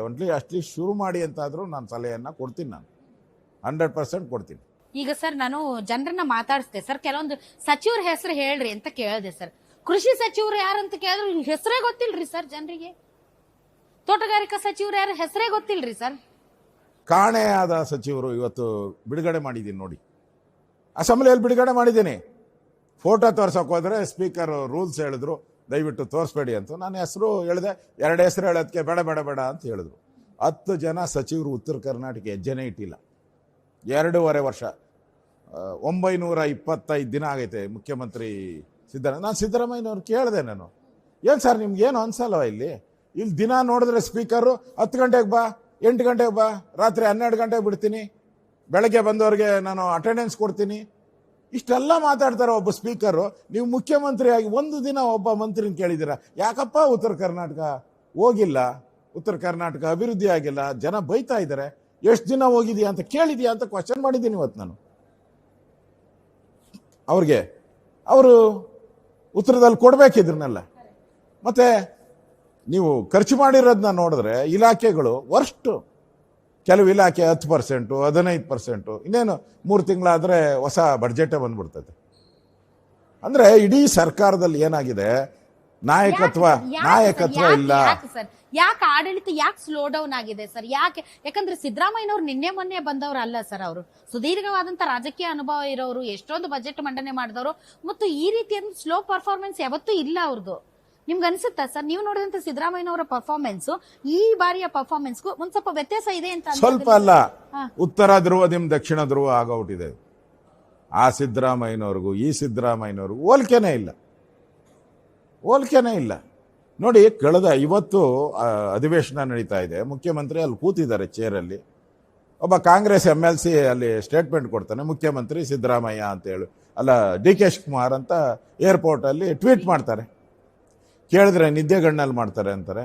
ಇನ್ನೊಂದ್ಸರಿ ಕೇಳಿದ್ರೆ ಇದ್ರ ಡಿನೇ ಅಂದ್ರೆ ಡಿಗ್ರೇಡ್ ಮಾಡ್ಬಿಟ್ರ, ಸಿದ್ದರಾಮಯ್ಯನವ್ರನ್ನ ಡಿಗ್ರೇಡ್ ಮಾಡಿದಾರ. ಒಬ್ಬ ಮುಖ್ಯಮಂತ್ರಿ ಇರೋವಾಗೆ ಹೇಳ್ತೀರಾ. ಇನ್ನೊಬ್ಬ ರಾಮನಗರದ MLA ಹೇಳ್ತಾರೆ ಕೂಲಿಗೆ ಕೂಲಿ ಕೊಡಿ ಅಂತಾರೆ. ಇನ್ನೊಬ್ಬ ರಂಗನಾಥ್ ಅಂತ ಅವರು ಕುಣಿಗಲ್ MLA ಹೇಳ್ತಾರೆ ನಾನು DK ಶಿವಕುಮಾರ್ ಅವ್ರನ್ನ ಮುಖ್ಯಮಂತ್ರಿ ಆಗಿ ನೋಡಬೇಕು ಅಂತ ಹೇಳ್ತಾರೆ. ದಿನನಿತ್ಯ ಈ ತರ ಹೇಳಿ ಆ ಪದವಿಗೆ 3 ಪೈಸದ ಗೌರವ ಇಲ್ದಂಗೆ 100%. ಯಾರೇ ಈಗ ಪ್ರತಿದಿನ ಮುಖ್ಯಮಂತ್ರಿದು ಒಂದು ಮಾಧ್ಯಮದಲ್ಲಿ ನಿಮ್ದೊಂದು ಸ್ಟೇಟ್ಮೆಂಟ್ ಹಾಕ್ತೀರಾ, ಎಲ್ಲೋದ್ರು ಸಿದ್ದರಾಮಯ್ಯನ ಕೇಳ್ತೀರಾ ನೀವೇನೇ ಸರ್ ಅಂತ, ನಾನೇ 5 ವರ್ಷ ಅಂತ ಹೇಳ್ತಾರೆ. ಅವ್ರು ಹೇಳಿಲ್ಲ ಅಂದ್ರೆ ಅವ್ರ ಮಗ ಯತೀಂದ್ರ ಸಿದ್ದರಾಮಯ್ಯ ಅವ್ರು ಹೇಳ್ತಾರೆ ನಮ್ಮಪ್ಪನ ಯಾರು ಮುಟ್ಟಕ್ಕಾಗಲ್ಲ 5 ವರ್ಷ ಅಂತ ಹೇಳ್ತಾರೆ. ಇಲ್ಲಿ DK ಶಿವಕುಮಾರ್ ಹೇಳ್ತಾರೆ ಸತ್ಯವೇ ನಮ್ಮ ತಾಯಿ ತಂದೆ, ಸತ್ಯವ ತಪ್ಪಿ ನಡೆದರೆ ಮೆಚ್ಚನ ಭಗವಂತನು ಅಂತಾರೆ. ವರ್ಡ್ ಈಸ್ ವರ್ಲ್ಡ್ ಅಂತ ಹೇಳ್ತಾರೆ. ಯಾಕೆ ಹೇಳ್ಬೇಕು ಇವೆಲ್ಲ? ಮಾತುಕತೆ ಆಗಿದೆ ಅಂತ ಒಂದು ನ್ಯಾಷನಲ್ ಚಾನೆಲ್ಗೆ ಇಂಟರ್ವ್ಯೂ ಕೊಡ್ತಾರೆ. ಹೌದು, ಒಂದು ಮಾತುಕತೆ ಆಗಿರೋದು ನಿಜ ಅಂತ ಹೇಳ್ತಾರೆ. ಸೋನಿಯಾ ಗಾಂಧಿ ಎದುರುಗಡೆನೆ ಮಾತಾಗಿದೆ ಅಂತ ಇನ್ನೊಂದು ಚಾನೆಲ್ ಹೇಳ್ತಾರೆ. ಸೊ ಇದು ಈ ಒಂದು ಆಡಳಿತ ಸ್ಲೋ ಡೌನ್ ಆಗೋದಕ್ಕೆ ಕುರ್ಚಿ ಕಿತ್ತಾಟನೇ ಕಾರಣ. 100% ಸಿದ್ದರಾಮಯ್ಯರವರು ಫೆಡಪ್ ಔಟ್ ಅವರೇ. ಒಂದಿನ ಅವ್ರೇನೋ ತಡಿಯಕ್ಕೆ ಪ್ರಯತ್ನ ಪಟ್ಟರು, ಕಳೆದ 1 ವರ್ಷದಲ್ಲಿ 2 ದಿನ ಪ್ರಯತ್ನ ಪಟ್ಟರು. ಶಾಸಕಾಂಗ ಸಭೆಯಲ್ಲಿ ಹೇಳಿದ್ರು ಯಾರು ಮಾತಾಡಬಾರದು ಅಂತ ಹೇಳಿದ್ರು. ಅದಕ್ಕೆ ಬೆಲೆನೇ ಇಲ್ಲ. ಇವಾಗ ಇಲ್ಲಿ ಶಾಸಕಾಂಗ ಸಭೆ ಆಯ್ತು, ಅದಕ್ಕೂ ಬೆಲೆ ಇಲ್ಲ. ಮಾರ ದಿನ ಅದೇ ಇಂಟ್ರು, ಅದೇ 5 ವರ್ಷ ಇರ್ತಾರೆ ಅಂತ ಇವರು, ಅದಂಗಿರ್ತಾರೆ ನೋಡ್ತೀರಿ ಅಂತ ಇವರು. ಅಂದ್ರೆ ಮುಖ್ಯಮಂತ್ರಿ ಚೇರ್ ಐತೆ ಅಷ್ಟೇ, ಸಿದ್ದರಾಮಯ್ಯನವರು ಅದ್ರ ಮೇಲೆ ಕೂತಿಲ್ಲ. ಒಂಥರ ಮುಳ್ಳಿನ ಹಾಸಿಗೆ ತರ ಸಿದ್ದರಾಮಯ್ಯನವರು ಅದ್ರ ಮೇಲೆ ಇದ್ದಾರೆ ಅಷ್ಟೇ. ಚುಚ್ಚುತ್ತಾ ಇದೆ, ಡೈಲಿ ಚುಚ್ಚುತ್ತಾ ಇದೆ. ಆ ಸಿದ್ದರಾಮಯ್ಯ ಬೇರೆ, ಇವಾಗಿರೋ ಸಿದ್ದರಾಮಯ್ಯ ಪವರ್ಲೆಸ್ ಸಿದ್ದರಾಮಯ್ಯ. ಅವಾಗಿದ್ದ ಪವರ್ಫುಲ್ ಸಿದ್ದರಾಮಯ್ಯ, ಈಗಿರೋದು ಪವರ್ಲೆಸ್ ಸಿದ್ದರಾಮಯ್ಯ. ಎನಿ ಟೈಮ್ ಅಧಿಕಾರ. ಕೆಲವರೆಲ್ಲ ಹೇಳ್ತಾರೆ ಅಧಿವೇಶನ ಆದ ತಕ್ಷಣ ಕರೆದಿದ್ದಾರೆ ಚೇಂಜ್ ಆಗ್ತದೆ, ಇನ್ನು ಕೆಲವರು ಇಲ್ಲ ಟೈಮ್ ನೋಡಿದಿರಿ ಸಂಕ್ರಾಂತಿ ಆದಮೇಲೆ ಅಂತ ಹೇಳ್ತಾರೆ. ವೈಯಕ್ತಿಕವಾಗಿ ಅಶೋಕ್ ಅವರಿಗೆ ಯಾರು CM ಆಗ್ಬೇಕು? ಯಾಕಂದ್ರೆ DK ಶಿವಕುಮಾರ್ ಅವ್ರು ನಿಮ್ ಬ್ರದರ್ಸ್ ಅಲ್ವಾ ಸರ್? ನೋಡಿ, ಇಲ್ಲಿ ಬ್ರದರು ಸಿಸ್ಟರು ಅವೆಲ್ಲನೂ ಕೂಡ ಇಲ್ಲಿ ವರ್ಕೌಟ್ ಆಗಲ್ಲ. ನಾನು ಹೇಳಿದ್ನಲ್ಲ, ನಿಮ್ಮ ಹಣೆ ಬರದಲ್ಲಿ ಇರಬೇಕು. ಹಣೆ ಬರದಲ್ಲಿದ್ದರೆ ಎಲ್ಲನೂ ಕೂಡ ಸಿಗುತ್ತೆ. ಇಲ್ಲಿ ಕರ್ನಾಟಕಕ್ಕೆ ಒಳ್ಳೇದು ಮಾಡೋದು ಯಾರು ಮಾಡ್ತಾರೋ ಅವರು ಆಗಲಿ, ಯಾರೇ ಆಗಲಿ. ನಮ್ಮ ನೋಡಿ ಕಾಂಗ್ರೆಸ್ ಪಾರ್ಟಿ ಅವ್ರ ಹಣೆ ಬರ ಯಾರನ್ನ ಮಾಡ್ಗಡ್ಲಿ, ನಮ್ದೇನು ಅಭ್ಯಂತರ ಇಲ್ಲ. ಆದರೆ ಈ ಥರ ಕಿತ್ತಾಡೋದು ಬೇಡ. ಸಿದ್ದರಾಮಯ್ಯನ ಆಗಲಿ DK ಶಿವಕುಮಾರ್ ಆಗಲಿ ಯಾರಾದರೂ ನಮಗೇನು, ಅವರಿಬ್ಬರು ಕಾಂಗ್ರೆಸ್ ಪಾರ್ಟಿನೇ. ಅದರಿಂದ ನಾವು ಅದ್ರ ಬಗ್ಗೆ ಚರ್ಚೆನೇ ಮಾಡಲ್ಲ. ಯಾರನ್ನ ಮಾಡಿ ಜನಕ್ಕೆ ಒಳ್ಳೇದು ಮಾಡಿ. ಈಗ ಸರ್, ಈಗ ನೀವು ಆಡಳಿತ ಪಕ್ಷಕ್ಕೆ ಮಾರ್ಕ್ಸ್ ಕೊಡೋದಕ್ಕೆ ಅವ್ರಿಗೆ ಮಾರ್ಕ್ಸೇ ಕೊಡಕ್ಕಾಗಲ್ಲ, ಯಾಕಂದ್ರೆ ಅವ್ರದ್ದು ಪರ್ಫಾರ್ಮೆನ್ಸೇ ಇಲ್ಲ ಆದ್ರೆ ವಿಪಕ್ಷವಾಗಿ ನೀವು ಈಗ ವಿಪಕ್ಷ ನಾಯಕನಾಗಿ ಅಲ್ಲ, ವಿಪಕ್ಷ ನಾಯಕನಾಗಿ ನೀವು ಹಗಲು ರಾತ್ರಿ ಸರ್ಕಾರದ ಕಿವಿ ಹಿಂಡುತ್ತಿದ್ದೀರಾ, ಕಾಲಕ್ಕೆ ತಕ್ಕಂತೆ ನೀವು ಮಾತಾಡ್ತಾ ಇದ್ದೀರಾ. ಆದ್ರೆ ಆಸ್ ಅ ಪಾರ್ಟಿ ಒಂದು ವಿಪಕ್ಷವಾಗಿ ನೀವೆಷ್ಟು ಮಾರ್ಕ್ಸ್ ಕೊಟ್ಕೋತೀರಿ? ನೋಡಿ, ನನಗೆ ತಿಳಿದಂಗೆ ಇದುವರೆಗೂ BJP ಬಂದಾಗಿಂದನೂ ಹೈಯೆಸ್ಟ್ ಹೋರಾಟ ಮಾಡಿರೋದು ಈ ಅವಧಿಯಲ್ಲೇ. ಎಂದೂ ಇಷ್ಟು ಹೋರಾಟಗಳನ್ನ ನಾವು ಮಾಡಿಲ್ಲ. ನೆನ್ನೆನೂ ಹೋರಾಟ ಮಾಡಿದ್ದೀವಿ, ವಿಧಾನಸೌಧ ಮುತ್ತಿಗೆ ಹಾಕಿದ್ದೀರಿ. ನಮ್ಮ ಹೋರಾಟ ಫಲದಿಂದ ಒಬ್ಬ ಮಂತ್ರಿನೂ ಆಲ್ರೆಡಿ ರಾಜೀನಾಮೆ ಕೊಟ್ಟಿದ್ದಾನೆ, ನಾಗೇಂದ್ರ. ನಾವೇ ಅದನ್ನ ಅಸೆಂಬ್ಲಿಯಲ್ಲಿ ಪ್ರಸ್ತಾವ ಮಾಡಿದ್ವಿ. ಅದಾದ್ಮೇಲೆ ಬೆಂಗಳೂರು ಟು ಮೈಸೂರು ಪಾದಯಾತ್ರೆ ಮಾಡಿದ್ವಿ. ವಾಲ್ಮೀಕಿ ಮೂಡ ಬಿಟ್ರೆ ಸರ್, ಬಟ್ ಅಂತ ಹೇಳ್ಕೊಳ್ಳುವಂತ ಹೋರಾಟ ನಿಮ್ದು ಹೇಳಿಲ್ಲ ನಾನು. ಅಶೋಕ್ ಅವ್ರ ಪರ್ಫಾರ್ಮೆನ್ಸ್ ಹೇಳ್ತಾ ಇಲ್ಲ. As a party, as a political party sir. ಯಾಕೆ ಅಂತಂದ್ರೆ BJP ಹೆಂಗೆ ಅಂತಂದ್ರೆ ಅದು ಒಂದು ಜನಾಭಿಪ್ರಾಯ ಮೂಡಿಸೋದ್ರಲ್ಲಿ ಸದಾ ಮುಂದು. ಆದ್ರೆ ಆಸ್ ಅ ಪಾರ್ಟಿ ನೀವೆಷ್ಟು ಮಾರ್ಕ್ಸ್ ಕೊಟ್ಕೊಳ್ತೀರಿ? ಮೂಡ ಮತ್ತೆ ಈ ವಾಲ್ಮೀಕಿ ಬಿಟ್ಟರೆ ಜನಾಂದೋಲನ ಸೃಷ್ಟಿಸುವಂತ ಹೋರಾಟಗಳು ಬಹಳ ಕಡಿಮೆ ರೀ. ಅಲ್ಲ, ಅದಕ್ಕೆ ಅವಕಾಶಗಳು ಬರಬೇಕು, ಚುನಾವಣೆಗಳು ಬರಬೇಕು.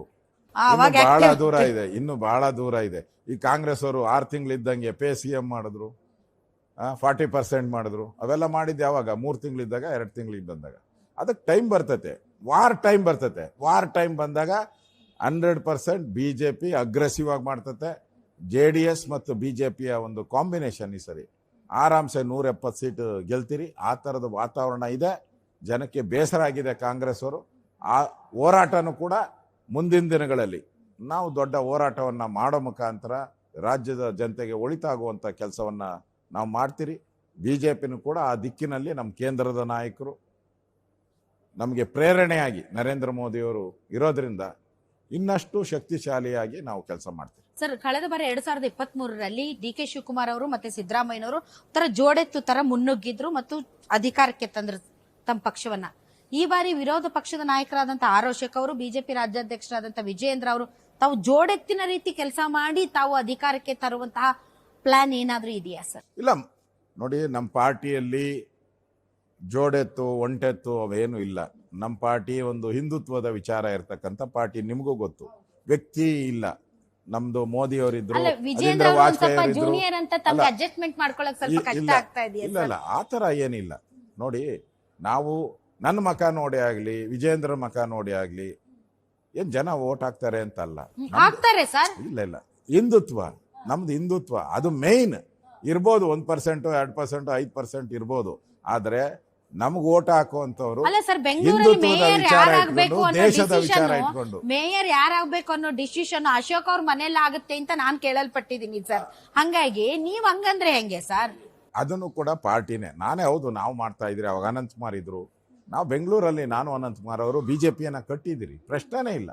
20 ವರ್ಷ BJPಯನ್ನ 0 ಇಂದ ಇಲ್ಲಿವರೆಗೂ ನಾವು ತಂದಿದ್ದೀರಿ. ನಾನು ಅನಂತಕುಮಾರ್ ಅವರು ತಂದಿದ್ದೀರಿ. ಅದು ಬೇರೆ ಕಡೆ. ಆದರೆ ಜನ ನಮ್ಮನ್ನ ಗುರ್ತು ಮಾಡೋದು ವ್ಯಕ್ತಿಗಿಂತ ಪಾರ್ಟಿ ಅಂತ ಗುರ್ತು ಮಾಡ್ತಾರೆ. ಪಾರ್ಟಿ ವಿಚಾರಕ್ಕೆ ಕಾಂಗ್ರೆಸ್ ಅಲ್ಲಿ ಹಂಗಲ್ಲಿಲ್ಲ. ಅವ್ರ ಕುಟುಂಬ ಅಷ್ಟೇ, ಸೋನಿಯಾ ಗಾಂಧಿ, ರಾಹುಲ್ ಗಾಂಧಿ, ಇಂದಿರಾ ಗಾಂಧಿ, ನೆಹರು, ಹಿಂಗೆ ಅಷ್ಟೇ. ನಮ್ಮಲ್ಲಿ ಹಂಗಿಲ್ಲ. ವಾಜಪೇಯಿ ಇದ್ರು, ಈಗ ಮೋದಿಯವರು ಇದ್ದಾರೆ. ನಮ್ಮಲ್ಲಿ ವ್ಯಕ್ತಿ ಪ್ರಾಮುಖ್ಯತೆ ಕಡಿಮೆ, ಪಕ್ಷನೇ ಅತ್ಯುನ್ನತ. ದೇಶ ಮೊದಲು, ಪಾರ್ಟಿ ಆಮೇಲೆ. ಯಾಕೆ ಸರ್ ರಾಜಕೀಯ ಪಡಸಾಲೆಯಲ್ಲಿ ವಿಜೇಂದ್ರ ಮತ್ತು ಅಶೋಕ್ ಅವ್ರ ನಡುವೆ ಸಾಮರಸ್ಯ ಇಲ್ಲ ಅನ್ನೋ ಮಾತುಗಳು ಯಾಕೆ ಸರ್ ಹಂಗೆಲ್ಲ ಕೇಳಿ ಬರ್ತಾ ಇದೆ? ನಮ್ದೇನ ಬಂದಿದೆ ಅಂದ ನಾವು ವಿಜೇಂದ್ರ ನಾನೇನಾದ್ರು ಮಾತಾಡಿರೋದು? ಹೋಗೋ ಕಡೆ ನೀವ್ ಹೋಗಲ್ಲ, ಅವ್ರ ಮೀಟಿಂಗ್ ನೀವ್ ಹೋಗಲ್ಲ ಅಂತೆಲ್ಲ ವರದಿಗಳು ಬರ್ತವೆ ಸರ್. ನೀವು ಬೇಜಾರು ಮಾಡ್ಕೋಬೇಡಿ. ಅದು ವರದಿಗಳ ಆಧಾರದ ಮೇಲೆ ಪ್ರಸ್ತುತ ಇರುವಂತ ವಿಚಾರನ ನಿಮ್ ಮುಂದೆ ಇಡ್ತಾ ಇದ್ದೀನಿ. ಅಲ್ಲ, ವರದಿ ಇಲ್ಲ ಅಂತಂದ್ರೆ ನೆನ್ನೆ ನನ್ನ ಆಫೀಸಲ್ಲೇ ಎಲ್ಲ ಕೂತಿದ್ರಿ. ನನ್ನ ಆಫೀಸಲ್ಲೇ ನೆನ್ನೆ ಅವ್ರನ್ನ ನೇತೃತ್ವದಲ್ಲೇ ಹೋರಾಟ ಆಯ್ತು, ನಾನು ಹೋಗಿದ್ದೆ. ನಮ್ಮೆಲ್ಲ ಮೀಟಿಂಗು ಯಾವುದು ತಪ್ಪಿಸ್ಕೊಂಡೇ ಇಲ್ಲ. 100ಕ್ಕೆ 99% ಬಂದಿದ್ದಾರೆ. 1% ಮಿಸ್ ಆಗಿರ್ಬೋದು, ಎಲ್ಲರೂ ಹಾಗೆ ಆಗ್ತದೆ. ಆ ಥರ ಯಾವುದೂ ಇಲ್ಲ. ನೋಡಿ, ಅವ್ರ ಪಾರ್ಟಿ ಅಧ್ಯಕ್ಷರು ಗೌರವ ಕೊಡಬೇಕು. ಪಾರ್ಟಿ ಅವ್ರನ್ನ ನಾಮಿನೇಟ್ ಮಾಡಿದೆ, ಗೌರವ ಕೊಡಬೇಕು, ಕೊಟ್ಟೇ ಕೊಡ್ತೀನಿ. ಅದರಲ್ಲಿ ಎರಡು ಪ್ರಶ್ನೆ ಇಲ್ಲ. ನಮ್ಮಲ್ಲಿ ಏನಾದರೂ ನಮ್ಮ ಇಡೀ ಪಾರ್ಟಿಯಲ್ಲಿ ಆ ಥರದ್ದು ಇಲ್ಲ ಅಂತ ಹೇಳಲ್ಲ. ಸಣ್ಣ ಪುಟ್ಟ ಭಿನ್ನಾಭಿಪ್ರಾಯಗಳು ಪಾರ್ಟಿಯಲ್ಲಿ ನಿಮಗೂ ಗೊತ್ತಿದೆ. ಯತ್ನಾಳ್ ವಿಚಾರ ಇರ್ಬೋದು, ಜಾರಕಿಹೊಳಿ. ನಾನೇ ನಿಜವಾದ ವಿಪಕ್ಷ ನಾಯಕ, ನನಗೆ ಚೇರ್ ಕೊಡಿ ಪಕ್ಕದಲ್ಲೇ ಅಂತ ಇವತ್ತೇನೋ ಫುಲ್ ಹಂಗಾಮ ಮಾಡಿದ್ರಂತೆ ಸರ್. ಅಲ್ಲ, ಅವರು ಹೇಳಿ ನಾನು ಅಡ್ಜಸ್ಟ್ಮೆಂಟ್ ಮಾಡ್ಕೊಳ್ಳಲ್ಲ ಅವ್ರ ತರ ಅಂತ ಎಲ್ಲ ಹೇಳ್ತಾ ಇದ್ರು. ಅವರು ಬಿರಿ ವಿರೋಧ ಪಕ್ಷ ಅಲ್ಲ, ಮುಖ್ಯಮಂತ್ರಿನೂ ನಾನೇ ಅಂತ ಹೇಳಿದ್ದಾರೆ. ಅದರಿಂದ ಅವ್ರ ಮುಖ್ಯಮಂತ್ರಿನೂ ಅವರೇ, ಎಲ್ಲ ಅವರೇ ಅಂತ ಹೇಳಿದ್ದಾರೆ. ಅದಕ್ಕೆ ನನ್ಗೇನು ಬೇಜಾರಿಲ್ಲ. ಅವ್ರ ಭಾವನೆ, ಅವ್ರು ಇಂಡಿಪೆಂಡೆಂಟ್ ಒಬ್ಬರೇ ಇದ್ದಾರೆ, ಅವ್ರ ಭಾವನೆ. ಈಗಲೂ ಯತ್ನಾಳ್ ಅವ್ರು ನನ್ನ ಆಫೀಸಲ್ಲೇ ಕೂತಿದ್ರು. ನಾನು ಅವ್ರು ಒಟ್ಟಿಗೆ ಟೀ ಕುಡಿದು ಇಲ್ಲಿಗೆ ಬರ್ತಾ ಇದ್ದೀನಿ. ಅಲ್ಲ, ಒಂದಲ್ಲ, ನನಗನ್ಸ್ತೈತೆ ಅವರು ಹಿಂದುತ್ವದ ವಿಚಾರ ಇಟ್ಕೊಂಡು ಹೋರಾಟ ಮಾಡ್ತಾ ಇದ್ದಾರೆ. BJPನೂ ಹಿಂದುತ್ವದ ವಿಚಾರ ಇಟ್ಕೊಂಡು ಪ್ರಾಬ್ಲಮ್ ಆಗಿರ್ಬೋದು.